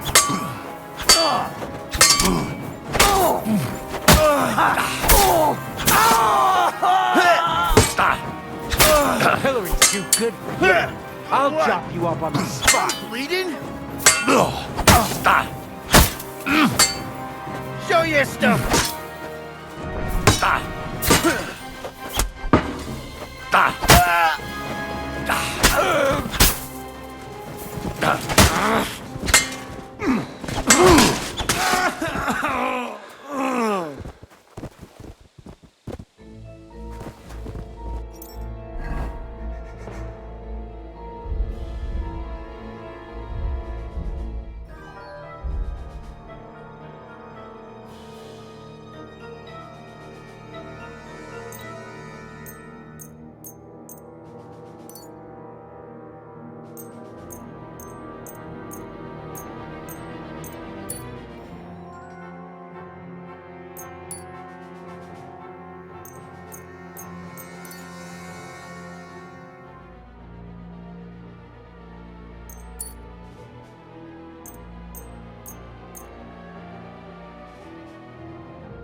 Red leather ornamented with gold. Just like Rosa said.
What is happening? Who are you? Quiet. If you make a peep, we're done for. Henry?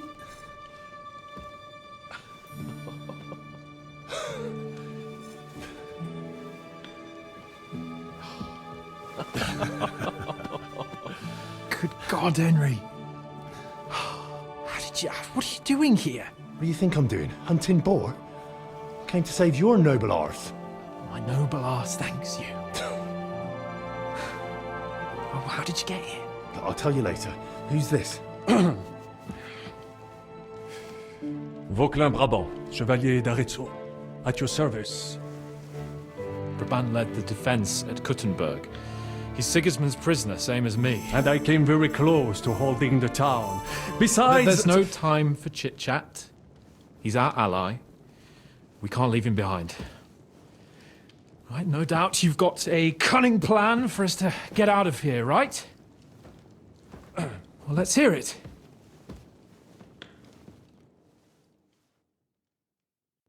Of course I have a plan. Listen, I got to the fortress through a secret passageway that old Ruthard told me about.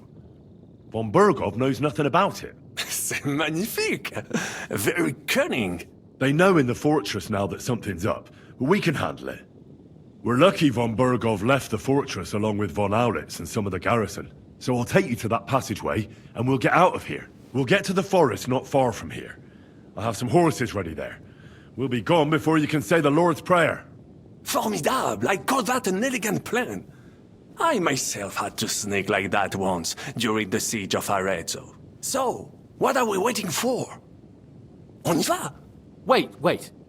A passageway, you say? A dark, narrow passageway? Well, it's just a passageway. There's a bit of water in it to wade through, but nothing we can't handle. You can forget about it. I'm not going through any passageway. What the fuck? Let me repeat. No passageway for me. It's not the chivalrous way. It is not chivalrous, c'est vrai, but in our situation, it is more than delicious. Fuck chivalry now. That passageway is the only chance we have of getting out of here alive. Well, in my opinion... Fuck your opinions! No! Just no! I mean, we'll all suffocate in that passageway.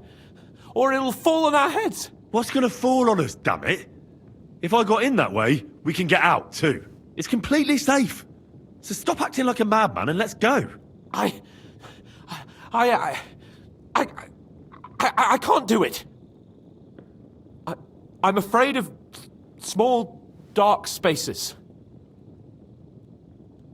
Ever since that tower fell on me in Nabokov, and I was stuck under the ruins, I can't. I just can't. I'm sorry, Henry. There has to be another way.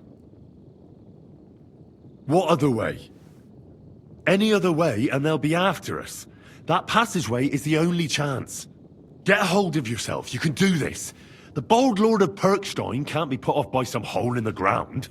I'd like to, but it makes me rich just thinking about it. The stench, the cramped space.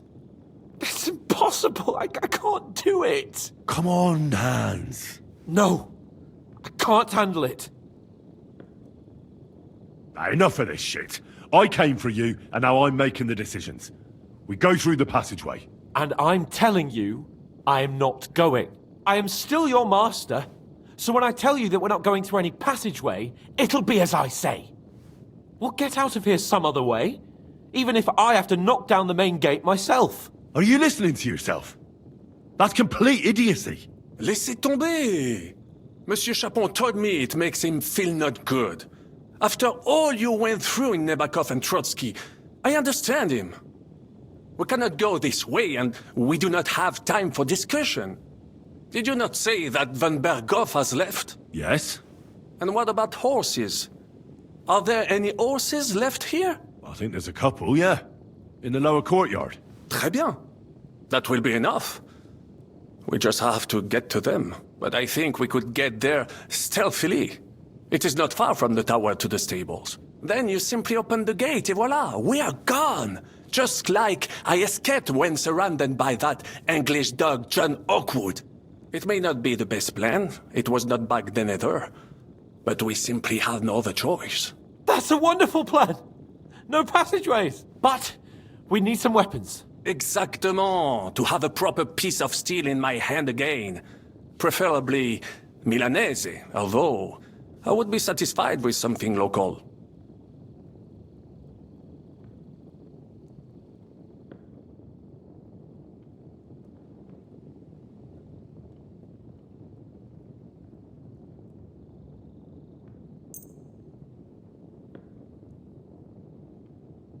Thanks, Henry. I feel better already. A nice piece. And what do you have for me?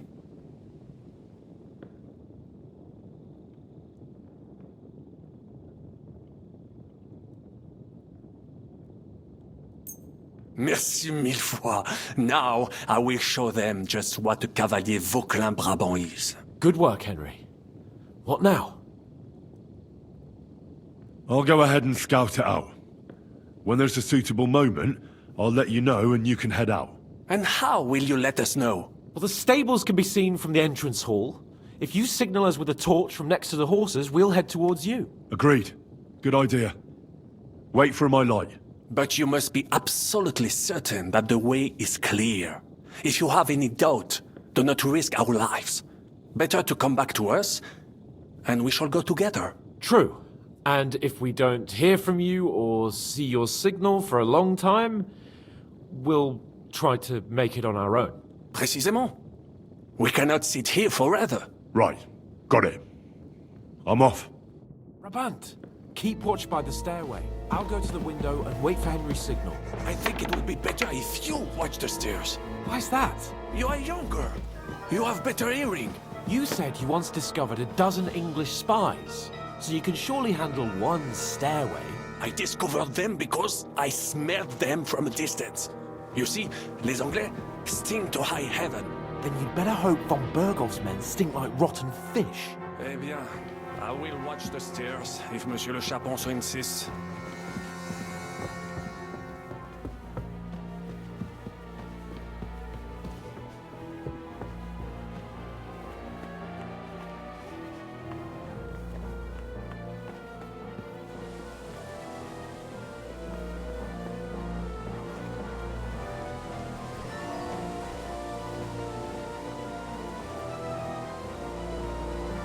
The horses are here. As soon as it's safe, I should give Capon the signal.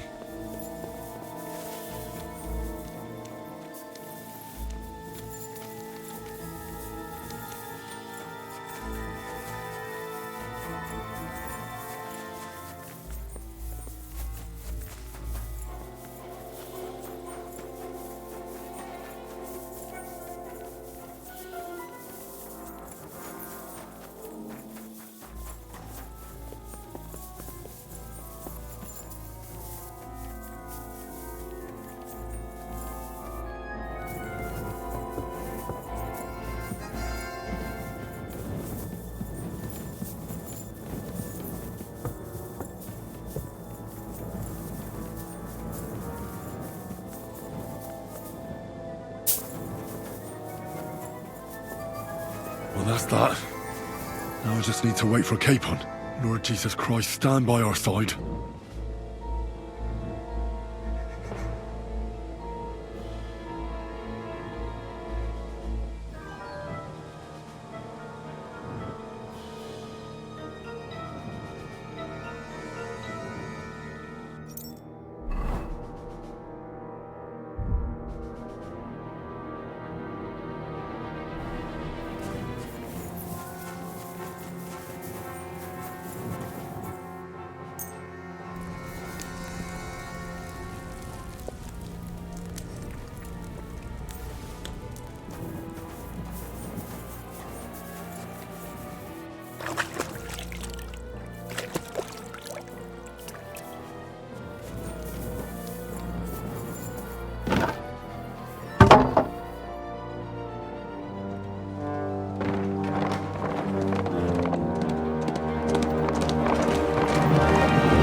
that meat, mes amis? The last time I have had such a suspense was when I was rescuing the King of France. Oui, monsieur, you're surely brave. And fortune favors the brave.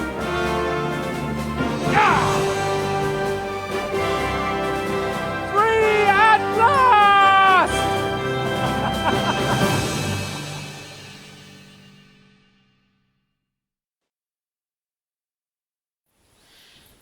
Thank you for coming for me, Henry. You're a great friend. The best I could wish for. After today, you may also count me among your friends.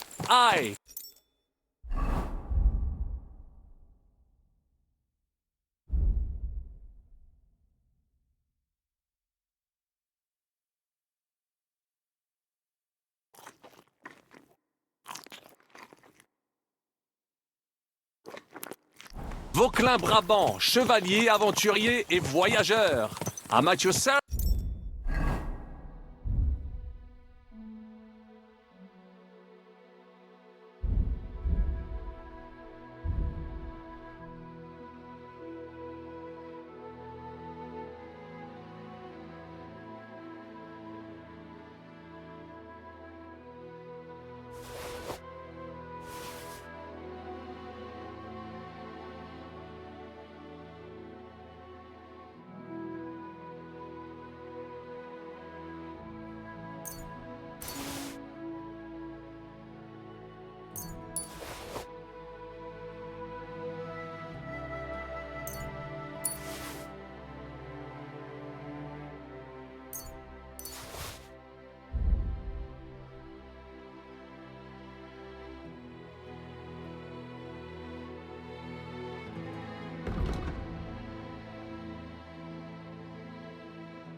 Mon brave Henri, and I have an excellent idea. In your honor, I shall name my new horse after you.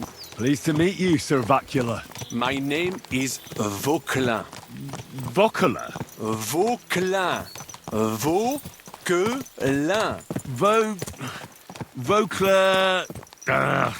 would you mind if I just call you Brabber? Brabant. Brabant? Que peut-on y faire? It will have to do. Do not concern yourself, mon ami. Clearly, you are not tenant in any other conversation.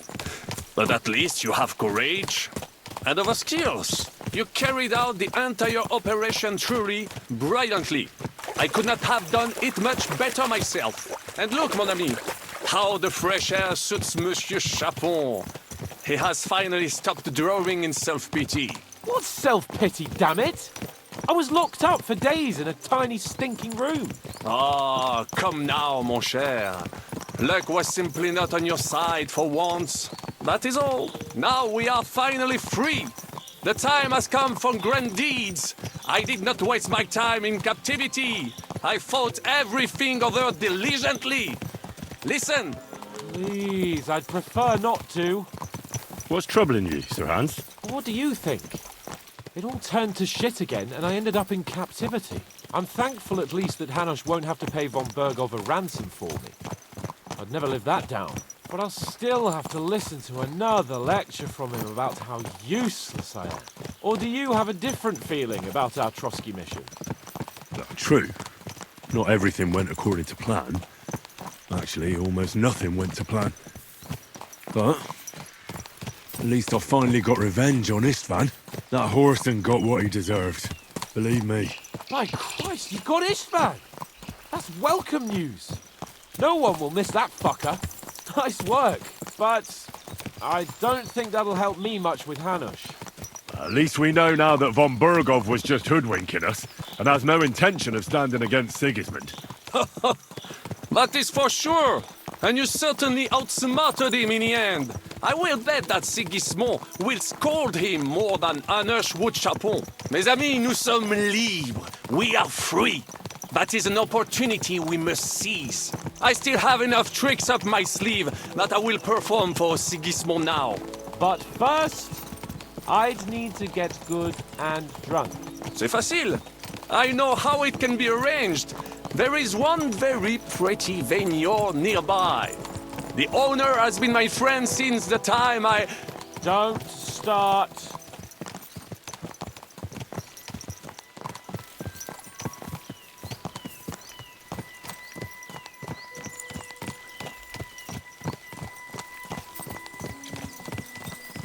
Christ, wounds. Such destruction and havoc. War. Monsieur Chapon, you have yet to participate in a real battle. But I fought against les Valaques at Naples, and les Anglais in Bourgogne. And that is how war looks, whether in Italy or La Bohème. It is always the same. That's not war, it's barbarism. What value did this village have? Eh bien, I would estimate 5 courtyards. Annual revenues could be perhaps, several hundred groschen. That's not what I meant, Bakalin. No fortress. Maybe one fortified courtyard.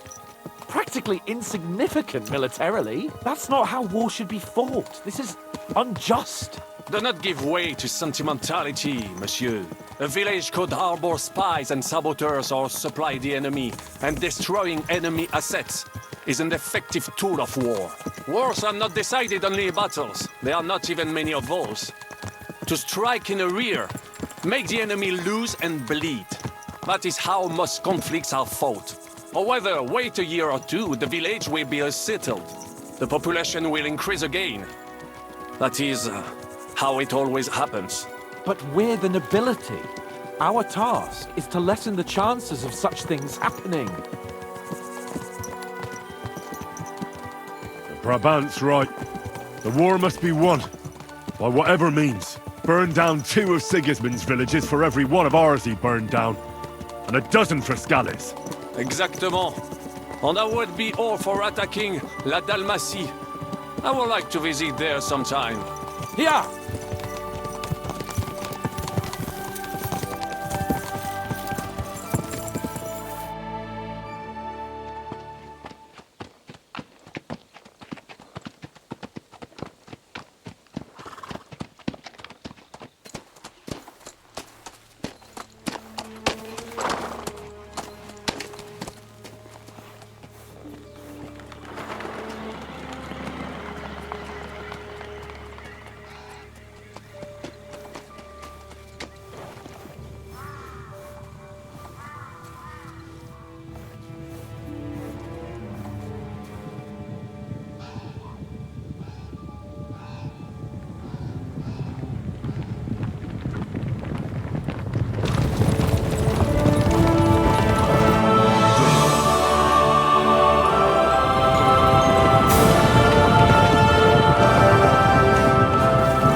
I fucked everything up. Oh, get up, lad. Everyone makes mistakes. Only a better man owns up to them. At least we know now what kind of vermin we're dealing with. What brings you here? We just escaped from Malashov, and right now There's no time for haste. One thing at a time, my boy.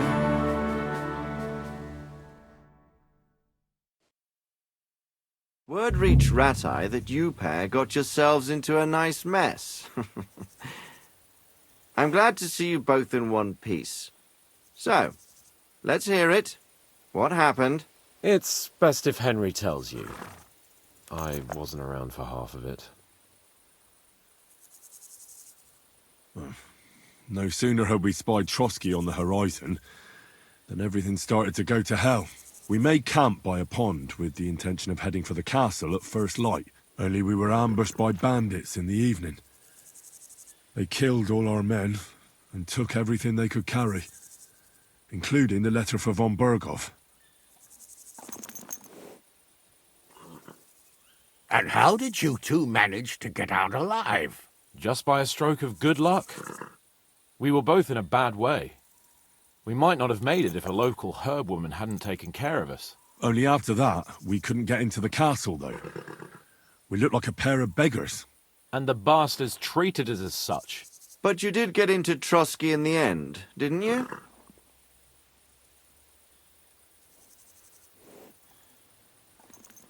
Von Berghoff received us and heard us out. It seemed like he was on our side. We even helped him out several times. Until we found out he was just stringing us along. It all came out after we set out with von Berghoff's men to deal with the bandits who were rampaging in his domain. The same ones who attacked us at the start. Only they ambushed us and took me and Henry captive for ransom. But it turned out these very outlaws are on our side. They're fighting for King Wenceslas on the orders of Sokol of Lamberg. Well, I'll be damned. So von Berghoff has been the real enemy all this time. And Zizka is actually our ally. Zizka? Zizka? He's the captain of those outlaws. That name doesn't ring a bell. Well, I think you'll meet him soon enough. What impression did he make on you?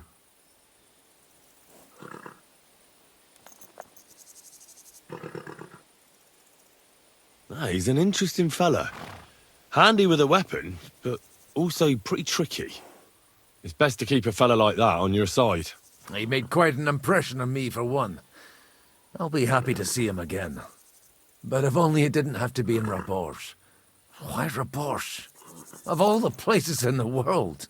We're riding to a gathering of King Wenceslas's supporters.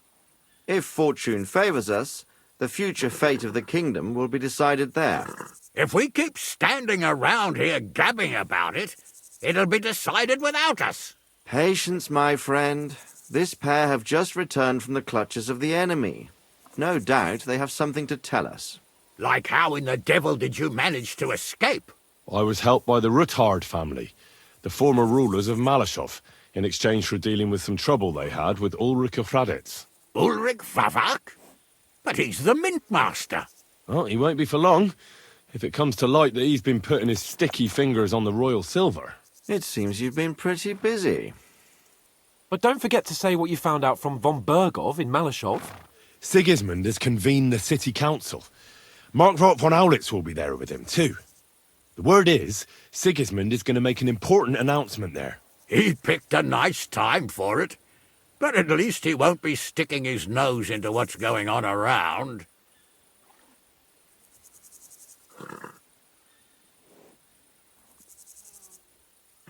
Can we go to Rabosh with you? We could certainly use a drink, a bite to eat, and a comfortable bed. I wish I could say yes, son, but the city council assembly is a big opportunity.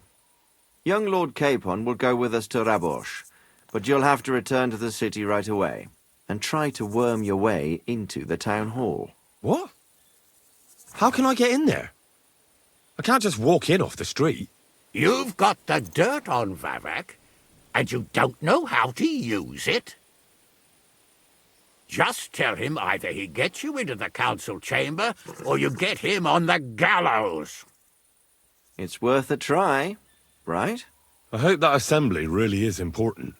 If Sigismund is just going to announce an increase in taxes, there's not much point in my being there. Well, at least you can enjoy watching the long faces of the councillors when they hear it. And don't worry, I'll eat and drink in Rabosh on your behalf. If I come back and find you there under lock and key again, I'll leave you to rot. Take it. I will go as well, and I will not let your friend out of my sight. Hans? Who's this? Vaclin Brabant, Chevalier d'Arezzo, at your service. He was a captive of Lord von Bergov's, like me. He defended Kuttenberg against Sigismund. In that case, he'll be a welcome guest at Rabosh. You don't know what you're promising, Baron. Watching Sir Hans is a job and a half. The main thing is to watch out for yourself, Henry. As soon as you can do so without raising suspicion, come and join us. He'll manage it, but now we really need to hit the road. Safe travel, Henry. Adieu et bonne chance. And to you. Hopefully we'll meet soon.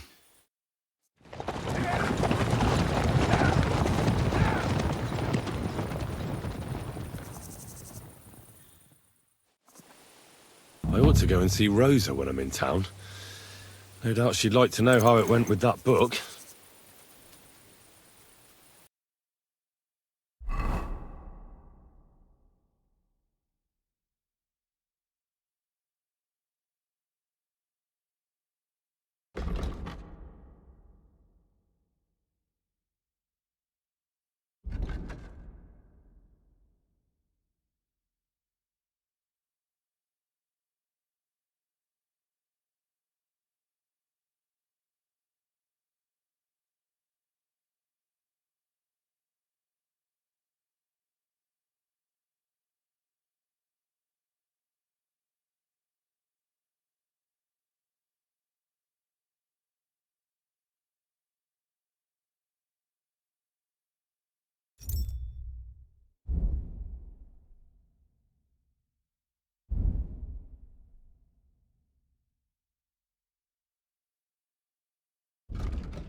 Quick!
Quick!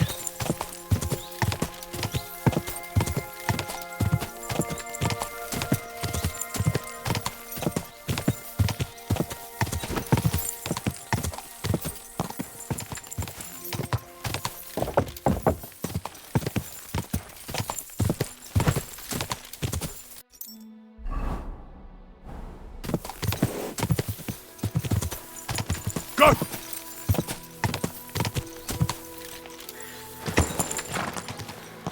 Whoa! Whoa!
God bless you, sir.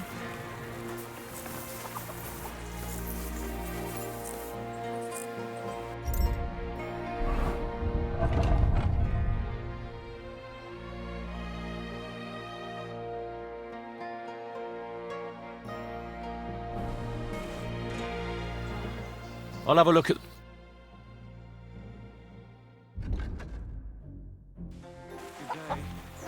Good day.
When I'm done with you, you'll...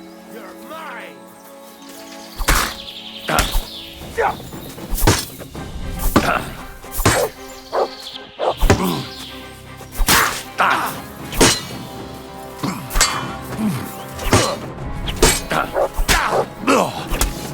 Jesus! I'm hit! For glory and carnage! Dawn!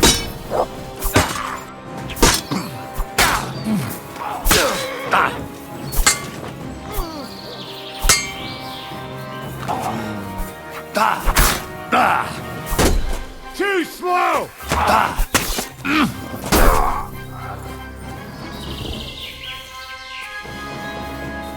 You silly mutt.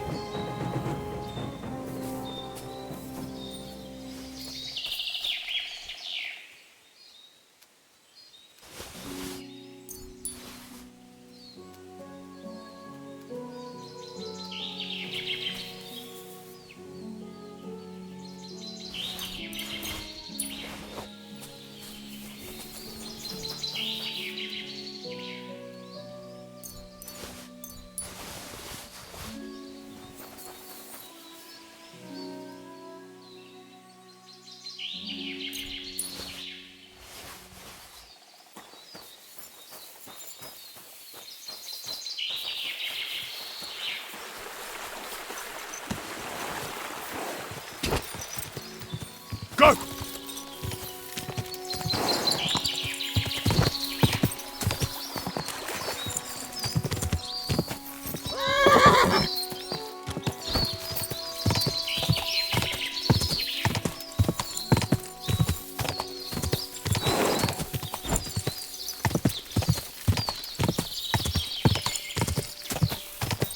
Whoa! Whoa!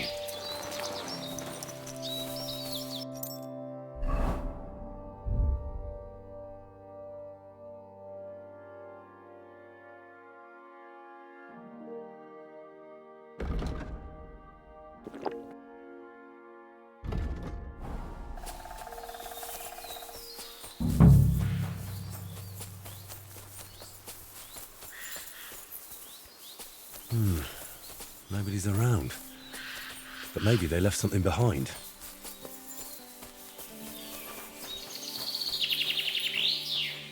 Might Krudos have left it here?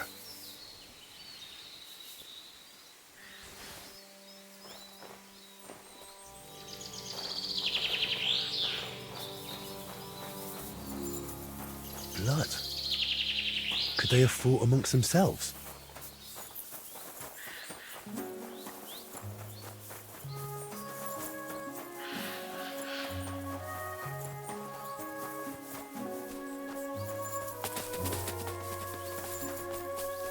Damn. I hope Krudos is still alive.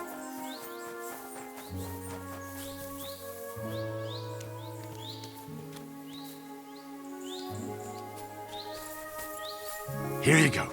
Take it.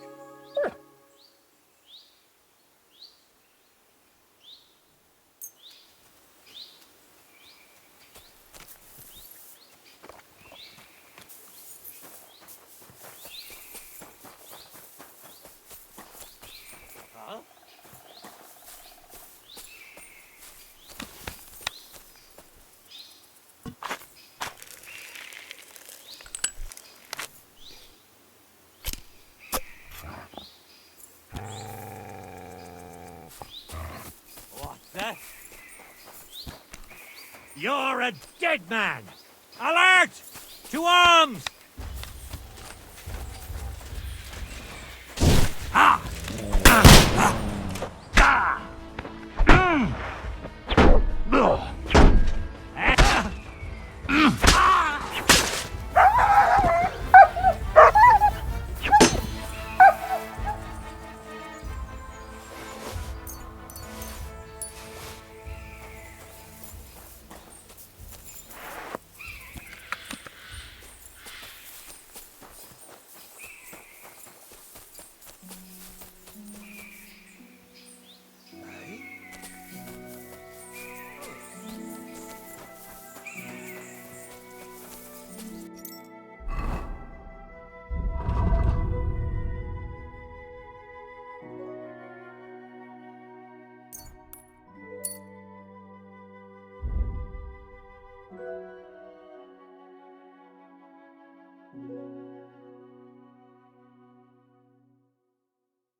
That's probably Krudos.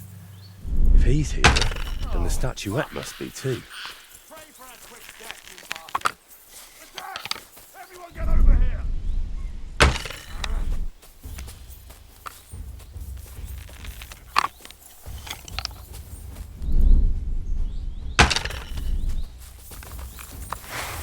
In God's name!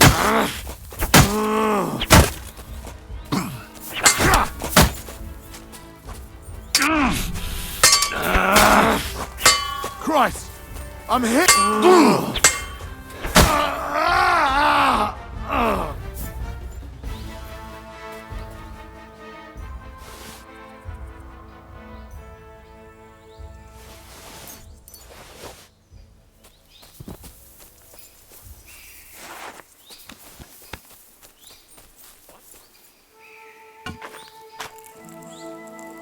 You swine! Alert! To arms!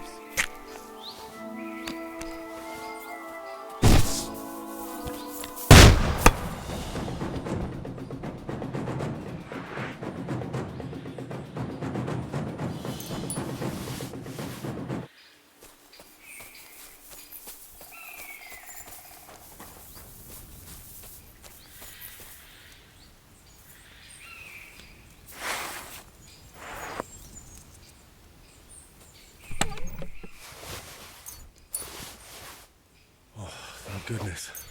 It's fine. Now time to hurry to Voita.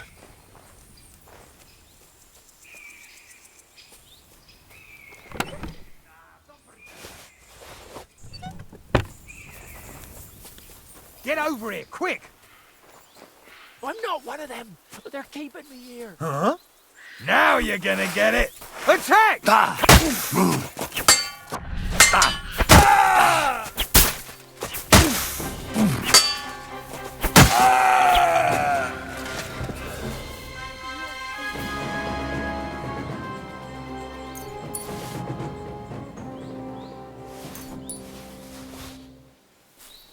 That was incredible. Will you let me go?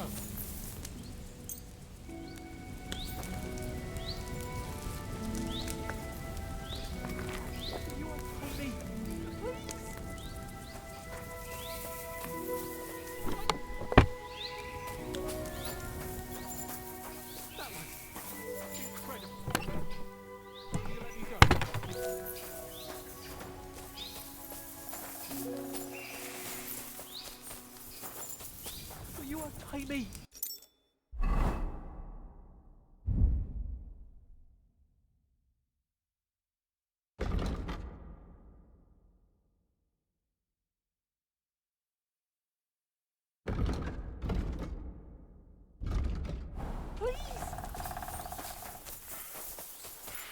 We'll talk later. Just untie me first. Will you untie me? I'll never trust fences again. You alright? I am now. Don't know how you got here, but thanks. Never been smacked like that. Not even by Plank. He's the one who sent me after you. And why? Don't worry. I won't thrash you like he does. But you could use a bit of discipline. What were you thinking, coming here alone? Well, I just thought I'd earn a little extra coin, that's all. Why did you steal that statuette? For a lass, actually.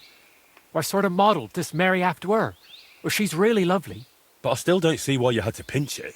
Well, Stilau, who's apprenticing with me, said I should buy the lass something nice. That's what they go for. I could barely afford a beer. So I thought I'd try my luck with these fences. Plank does the same from time to time. And what would you do then? After all, Plank knows what you did. Well, I didn't think that far ahead. Tell me about that lass you fancy. Oh, she's awfully pretty and kind, but she might not be too bright. She got some fool to furnish her whole house for her. Something's always breaking in it. Poor Stilau goes over to fix everything and always comes back battered. I told him I'd go next time, but he's too nice and won't let me. Oh. And how often does he go round to repair her furniture? A few times a week. Or sometimes even more often. Then next time, just say you'll go instead. Or the two of you go together. It'll be easier that way. Yes, that might actually work. Why were they holding you in the camp anyway? They got the statuette, so what else did they need you for? They asked if I'd make more statuettes like that, so I said sure, if they paid well. Then they said I'd better make them for free. Next thing I knew, bam, I was tied to a tree. Oh well, what did you expect? That they pay you handsomely and let you run home? Maybe. What will you do now? Will you go back to the workshop? No way! Plank would beat the life out of me. But I was thinking, those bandits didn't seem badly off. Maybe I can find another gang and join them. Oh, brilliant idea. As long as you don't value your own life.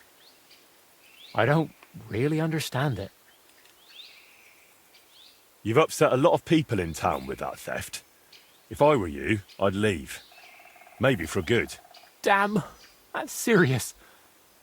All right, I'll scarp her. Thanks for everything.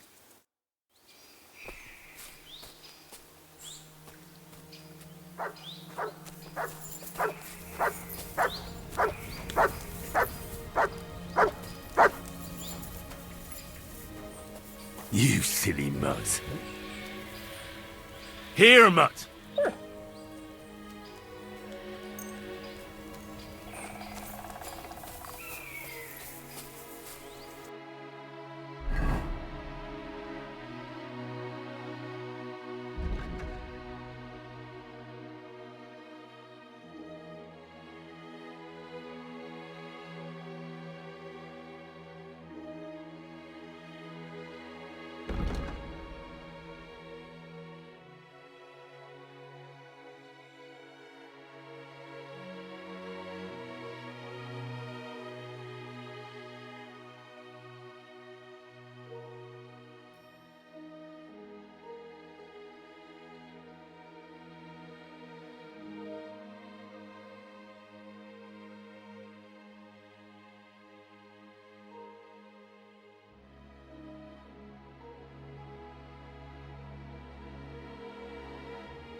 Oh, you pooch.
Thank you, sir.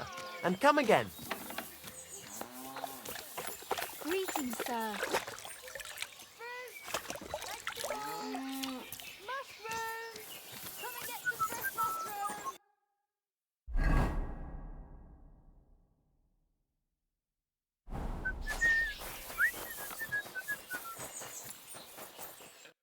What can I do for you? What do you have for...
Let's talk about the price. Thank you. And come again, sir. Vegetables, horseradish, delicious dish.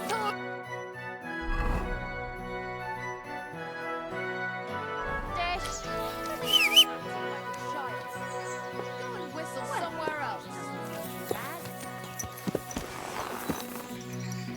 Everything all right, eh? Go!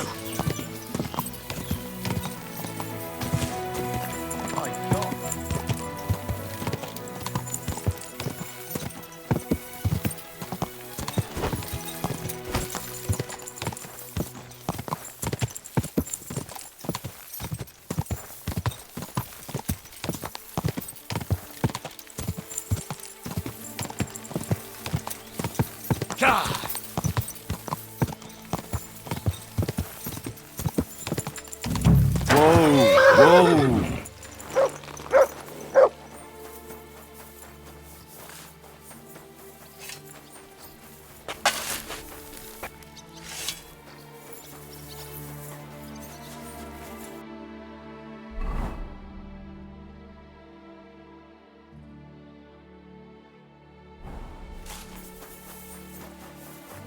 My respects. Are you standing? Who's asking? Henry. I'm Martin's son. He used to apprentice with you at Skoda's Forge. Martin? Christ, I haven't heard that name in years. How's he doing these days? I'm afraid he's no longer with us. Ah, I'm very sorry to hear that. We used to be best friends. So I've heard. Christ, what a day. What a day. Is that what you came here? To tell me he's dead? Well, I had to tell you, but I also have something to ask of you. All right, but this isn't the best time to tell you the truth. Why? What's going on? I don't know if I can... Oh, but you are Martin's son. It's not like I have anyone else to talk to anyway. I'm in trouble. Big trouble. I fell on some hard times as of late, so I borrowed some money from one of the guards here. I had to sign a contract with him. I was going to pay him back today, so I went to see him, and now he's claiming I'm late. I paid back what I owed him, but he says if I don't pay him the interest too, he'll break both my arms. He says it was all in the contract I signed. I can't read, you see. He swindled me. There's no way I can get that much money in time. Say, Henry, I know it's a lot to ask, but you look like a tough bloke. Could you try to convince him to take pity on me? Where can I find the fella? He's out patrolling on the road. He's a catchpole. And you can tell he's a moron at first glance.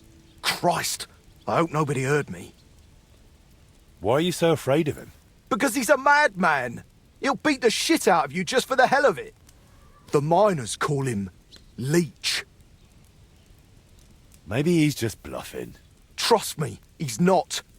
I knew a lad who owed him a lot less, and now he's a cripple. I wanted to ask you about the Kuttenberg astronomical clock. I heard you and my pa repaired it together. Look, I don't have time to think about the bloody clock. That bloke is going to break my arms. All right, then. I'll sort out your debt with the guard. Thank you, truly. Thank you, but watch out for him.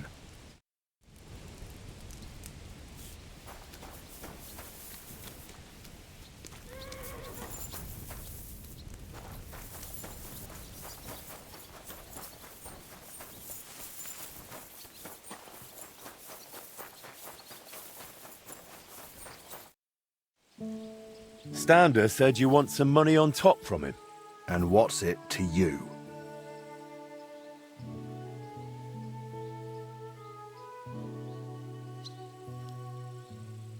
Why should he pay you more than he borrowed? Because he signed a contract. But that isn't what you agreed on face to face, is it? Look, that's between us. Keep your nose out of things you don't understand. Look, he doesn't have that much money. Could we sort this out some other way? Make a bet, maybe? You sure care a lot about Stander, don't you? I don't get it. He's just a grubby, lily-livered wretch. That's none of your business. Will you take the bet or not?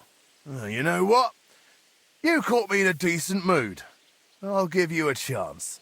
I've got a horse out here in the courtyard. Like to ride him around from time to time. And I'm a bloody good rider too. Only being the best around here doesn't mean much. How about you and me have us a little race? Well, I've done my fair share of horse racing, so this should be no trouble. You'll bet some chink, and I'll bet the promissory note. We'll have one race and see who's better. If I win, I'll prove I'm good, and I'll even win a few groschen. And if you lose, you'll give me a promissory note, and Stander will be off the hook. I don't think that's going to happen, but all right. So, are you in? I'm in. All right, then. We'll start near the windlass. We'll ride to Miskovitz and back through Pshitoki back to the start. Fastest wins. I'll just call the bloke who'll start us off, and we can set off. All right.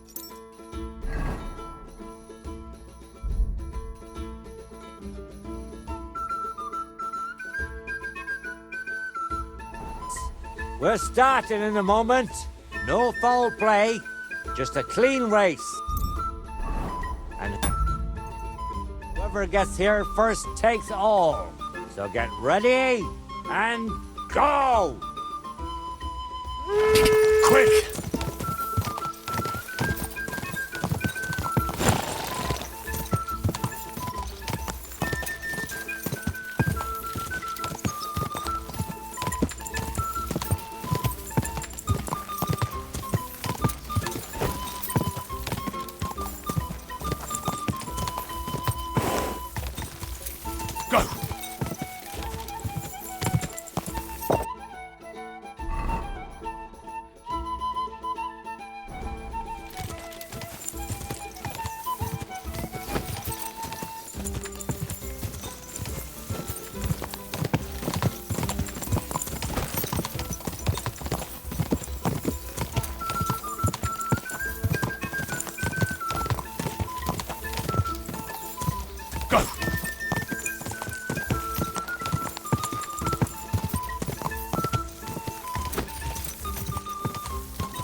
On to the next! Come on! Go!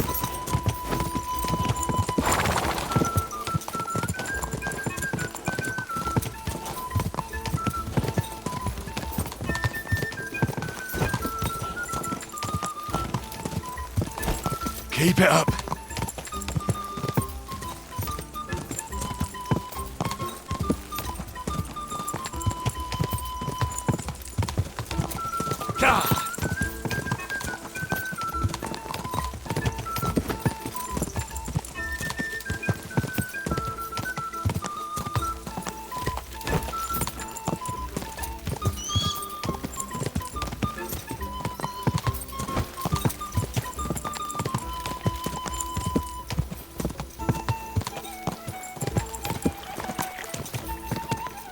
Now, where's the next one?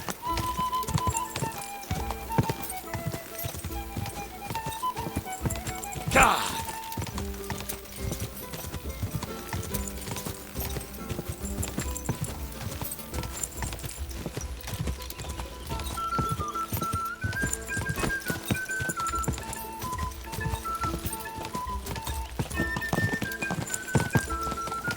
Go!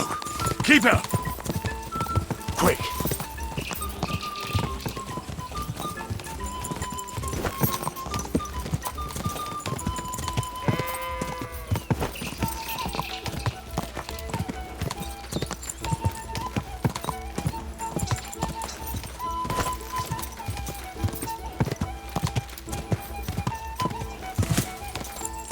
Quick!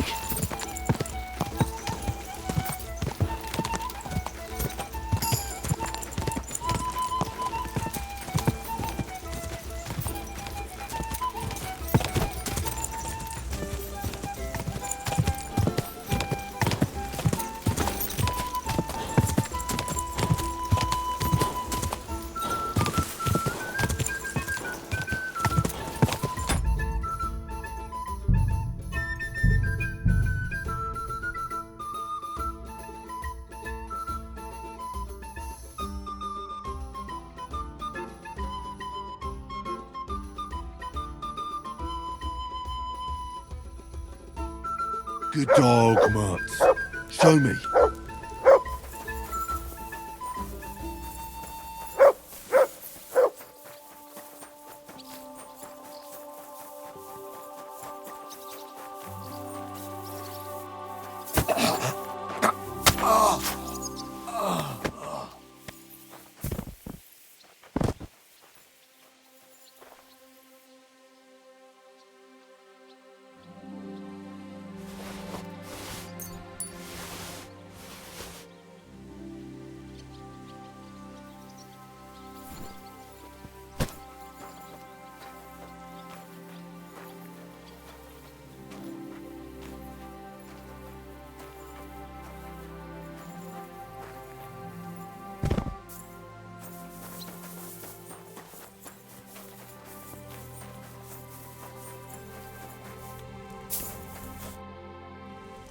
I sorted out those problems of yours with the guard. You killed him? There was no other way. He was an asshole. But that's not what I wanted. Christ! If they're gonna pin it on anyone, it'll... Jesus, what am I going to do? I have to get out of... Take it easy, Stan. If you really want to leave, we can sort it out. Aye.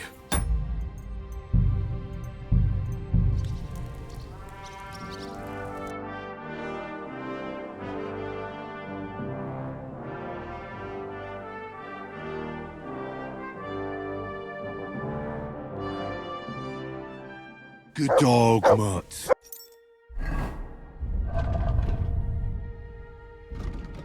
Show me.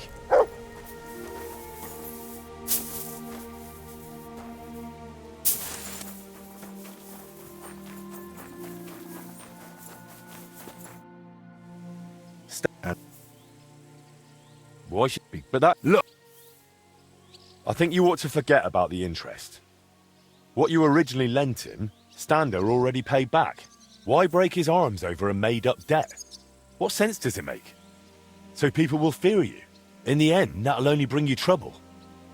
And what if some superior of yours finds out? You think they'll be pleased? You'll be the one who ends up paying for it. Well, you're probably right. All right then. Stander repaid his debt to me. Here's the promissory note. And tell him he's off the hook.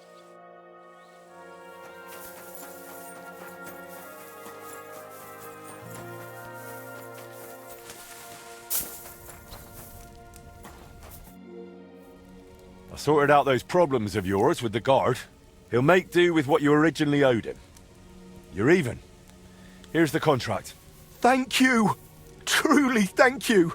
You wanted to talk about the astronomical clock. But why with me? The guild assigned me Skoda's old forge, so I'm fixing it up. And while I was cleaning, I found a plan of the astronomical clock. Magdalena told me the two of you tried to repair it on your own back then. Wait. You're the master of old Skoda's forge now? That I am. Well, I'll be. And Magdalena is still living there? She is. That's good. How's she doing? She's doing all right. She was sad to see how long the forge was in disrepair. And living in a half-broken down house must have been tough. Poor thing. When old Skoda died, she must have been through a lot. I have to go and see her. I have to see her and apologize. I just have to. I don't want to be here anyway. You reminded me of the old times in Skoda's forge and damn it. I'm a blacksmith, an armourer. I was almost ready for the master's trial. Oh, only I can't fight for my place in the sun. I never could. That's why I'm rotting down here in the mine. But maybe it's not too late. I'll try and find some work in a forge, somewhere near Kuttenberg. Maybe in Bach.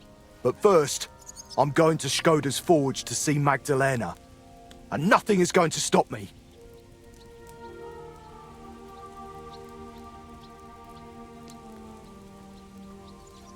Wait, I wanted to ask you about the astronomical clock.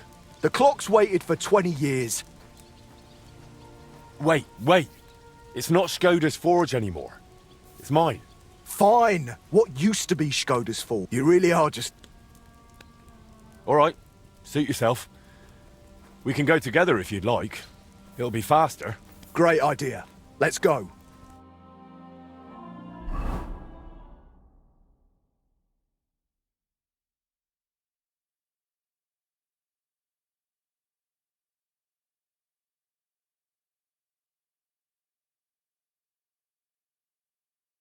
God be with you. Wait, who... You seem familiar. Magdalena. It's me. Stander. Stander? Oh, that Stander. My lord, you've changed so much. Well, it has been 20 years. I'm so glad to see you. You look great. Oh, please. I'm an old crone. What are you doing back here after so many years? Henry here reminded me I'd left you alone here back then. And I came to apologise. There's no need to apologise.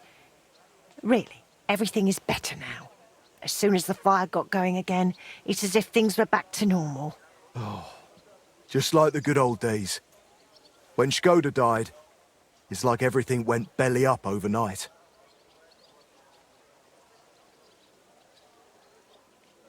What do you mean everything went belly up? Well, everything just fell apart. I found a job in Horshan. Martin stayed in Kuttenberg and Magdalena. I'm very sorry. Really. Stop apologising already. It was so long ago. I'm happy to see you. Really? Yes, really. Now stop your sobbing already, will you? I heard you did something to your arm in Horshan and couldn't smith anymore since. Aye, that's what I get for betting. I bet I could lift a basket full of ore. I did it, but I tore something in my arm. Christ, you men. They took on another blacksmith in my place, and even once my arm was healed, I never got my job back. So I went from armourer's apprentice to a bloody miner. What a load of shit. You know what, Stander? Since you don't want to go back to Horshan... That I don't. I thought you might want to stay and come and live with us. What do you think, Magdalena? Why not? There's plenty of space. This used to be your home, didn't it? Why, That's very kind of you, but... I wouldn't want to get in the way. Oh, please. You won't be in anyone's way. You can help me out at the forge from time to time. What do you say? I don't know. Like I said, I could just go to Bach. It's no bother. There's no need. Stay here. Thank you. Thank you. And I'm sorry. Stander?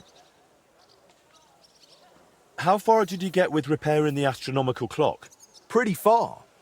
We went to see the clock, found what wasn't working, and started making the parts needed. Aye. I remember the sound of hammering long into the night. We hand-forged gears for the mechanism we wanted to set the clock to. I suppose you could call it the metal heart of the clock. It was a hell of a lot of work. Then we hired a goldsmith's apprentice to put the whole thing together. He was a canny lad, only he turned out to be a right bastard and ended up fleecing us. I didn't know that. What did he do? He decided to fuck us over and sold the machine to some rich burgher. The lad told him it was some ancient artifact, and the bloody fool ate it up. Martin gave him a proper beating for it, but it was no good. The machine stayed with the burgher, and shortly after that, Skoda died, and the whole thing lost its meaning. Maybe I'll manage to fix it up. You sound just like Martin. He put his heart and soul into the repair, but it's all so long ago now. What's the name of the burgher who kept the mechanism? Looking to get it back, are you? Forget about it. Martin tried it back then, and it was a wonder they didn't call the catchpoles on him. It's been 20 years. Maybe his family doesn't even know what they have. I doubt it, but it's worth a shot. His name was Vetter, German fella. His house was across from the rat house in the lower market. Aye, but old Vetter is long gone. His son works as a scribe now. But the heart is just the beginning. You'll need other parts too. We had plans for them, but God knows where they ended up. Do you know by any chance? I have a bunch of Skoda's old sketches. Remind me later, Henry. My memory isn't what it used to be. Where can I find Vetter, the scribe? Either at his home or at the Rathaus. His is the last door on the gallery in the courtyard. What does the mechanism look like? It's a kind of large metal target, about a foot in diameter. It has sliding circles and grooved rails attached to it. They're supposedly used to measure the time by the sun and stars. But to be honest, I don't know how. I'll go and talk to the scribe then. Let's hope he doesn't take after his father. I suppose I'll go and settle in. Henry, come here. Well, are there any new orders for me? Aye, aye. An old friend stopped me in the city, curious about who you are and what you've done with the place. And what did you tell her? The truth. What else? That you're a canny master blacksmith, and that you'll make her whatever she needs. And right away, she blurted out their horse needs a new set of village horseshoes. All right. She wants horseshoes, she'll get horseshoes. Thank you. And once you're done, please deliver it to her. She works for Mannlicher in the cobbler's quarter. For Mannlicher? He's a guild master. Why does she want me to make horseshoes for her? What do I know? Maybe Mannlicher doesn't make horseshoes. He's a swordsmith, isn't he? Well, he has apprentices. It's not like he'd have to make them himself. I haven't a clue. Maybe she's just curious to see what you can do.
The song rings out so.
Just a bit more, and I'll be done.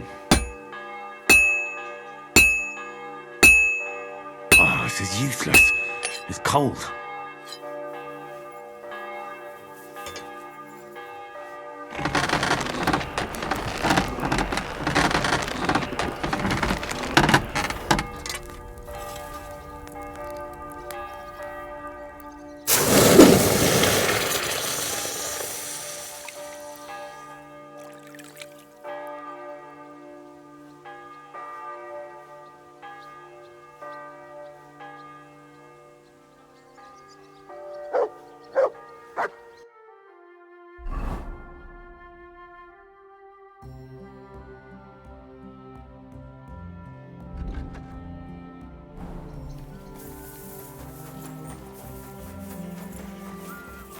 You're all welcome here, good sir.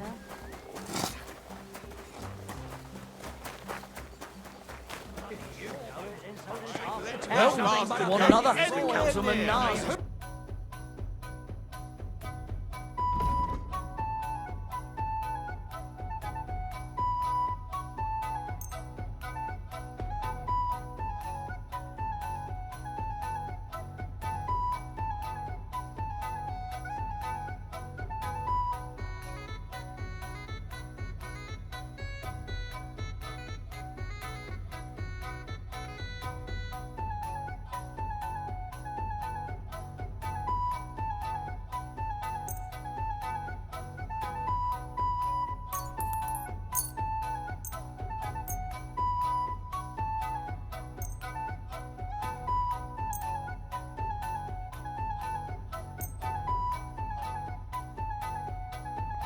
Word about the... Very well. Glad you found what you were looking for. I won't be able to stop myself. Lord be with you. I'm here. I'm sure you have another job for me. I do, but not just any job. Dies Irae is upon us. We'll finally hit Sigismund where it hurts the most. We'll cut off the flow of silver into his purse. Sounds like you want to shut down his mines. Aye, that's exactly what I'm planning to do. Well, what we're planning. And you'll be the most important figure on the board. What do you mean? As you already found out, the flow of silver is the reason why Sigismund laid siege to the city. If we take that reason away from him, he'll have no choice but to leave. If you put it simply like that, I reckon you're right. Can I count on you? Aren't you afraid of the gallows? What's one human life compared to the importance of saving the entire kingdom? Someone would have to rat us out. And I don't think any one of us would do such a thing. How do you want to do it? With the combination of modern science and some good old hellfire. Could you be a little less cryptic? We're going to blow the place sky high. Why me of all people? You're reliable, Henry. You've proven yourself. Besides, I've heard you've been down in a mine already. It won't be anything new to you. I still don't exactly know what it is you want me to do. Do you know what black powder is? I've had the pleasure. A lot of smell, smoke and noise. 1 barrel should be more than enough for our purposes. A whole barrel? We need to collapse the adits, and to be sure it'll work. Your job will be to get your hands on the powder and bring it to the mine. You can count on me. Do you know where I could start? I know exactly where. Ask the gun forger, Eldris. He's one of the Kuttenberg councillors and one of Sigismund's men. If there's anyone that knows where to get black powder, it'd be him. Wouldn't it be the irony of fate that the one behind Sigismund's fall will be one of his allies? Getting the information out of him won't be easy. But we'll see. I'm sure you'll figure it out. And remember, I don't want to see any needless violence and bloodshed. We're trying to overthrow a tyrant, but not stain ourselves with mortal sin. Don't worry. I'm no butcher. As soon as you have the barrel, head straight to the mine. Goliath and Hogg will be waiting for you at the camp near the entrance. Oh, and before I forget, here's a few groschen. Hopefully they'll make your search a bit easier. Well, my friend. I'm sorry. I'll be right there. I wasn't paying attention. Well, I reckon you've got a better offer for me again. You're damn right. And not just any offer. So keep your voice down, in case anyone's listening. Tell me, then. You've been here for some time now, so I'm sure you've noticed Shenyek is... well... you know. A good leader? Yeah, right. Shenyek is a weakling, and too careful for his own good. Always babbling about his ideals, telling our fellas they can't do this and that's not appropriate. The guild isn't supposed to be a band of killers and thieves. It's about a greater purpose. Bullshit! Chenyak's the only one that cares about noble causes. The rest of us are here because we'd die on our own. Unless we start bringing in a lot more money, we'll all starve to death anyway. Chenyak is dragging us down. What are you trying to say? Psst. I'm trying to say that, in theory, if Chenyak wasn't around, we'd all be better off. Forget about it. The only one bringing the guild down is you. Easy now, friend. I was just kidding. You didn't really think I meant it, did you? Let's just go our separate ways and forget this ever happened, eh? You better not fuck with me, Knuckles. Take care, sir.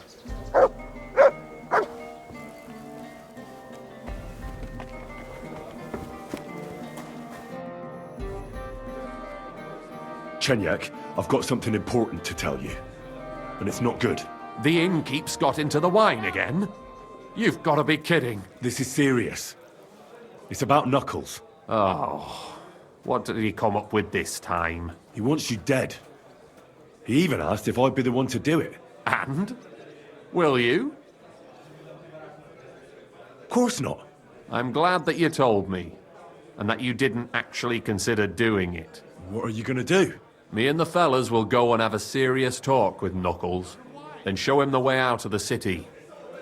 I'm not a traitor like he is, so I'll let him leave on his own. Take care and good night. Farewell, my friend.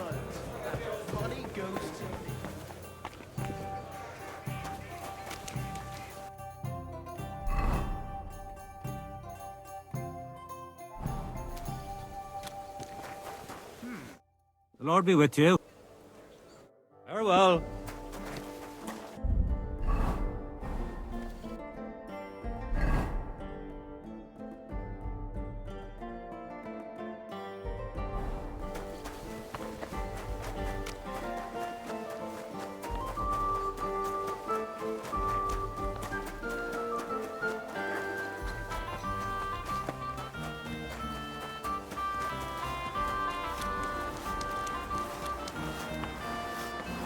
Here, Matt.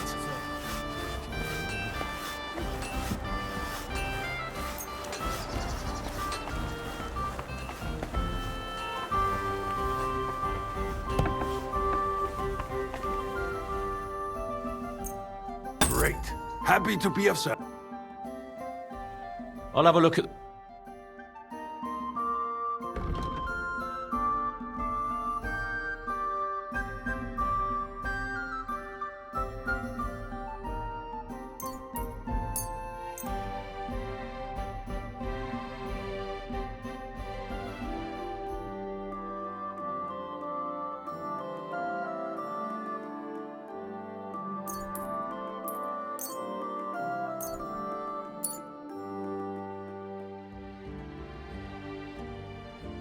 Let's talk about...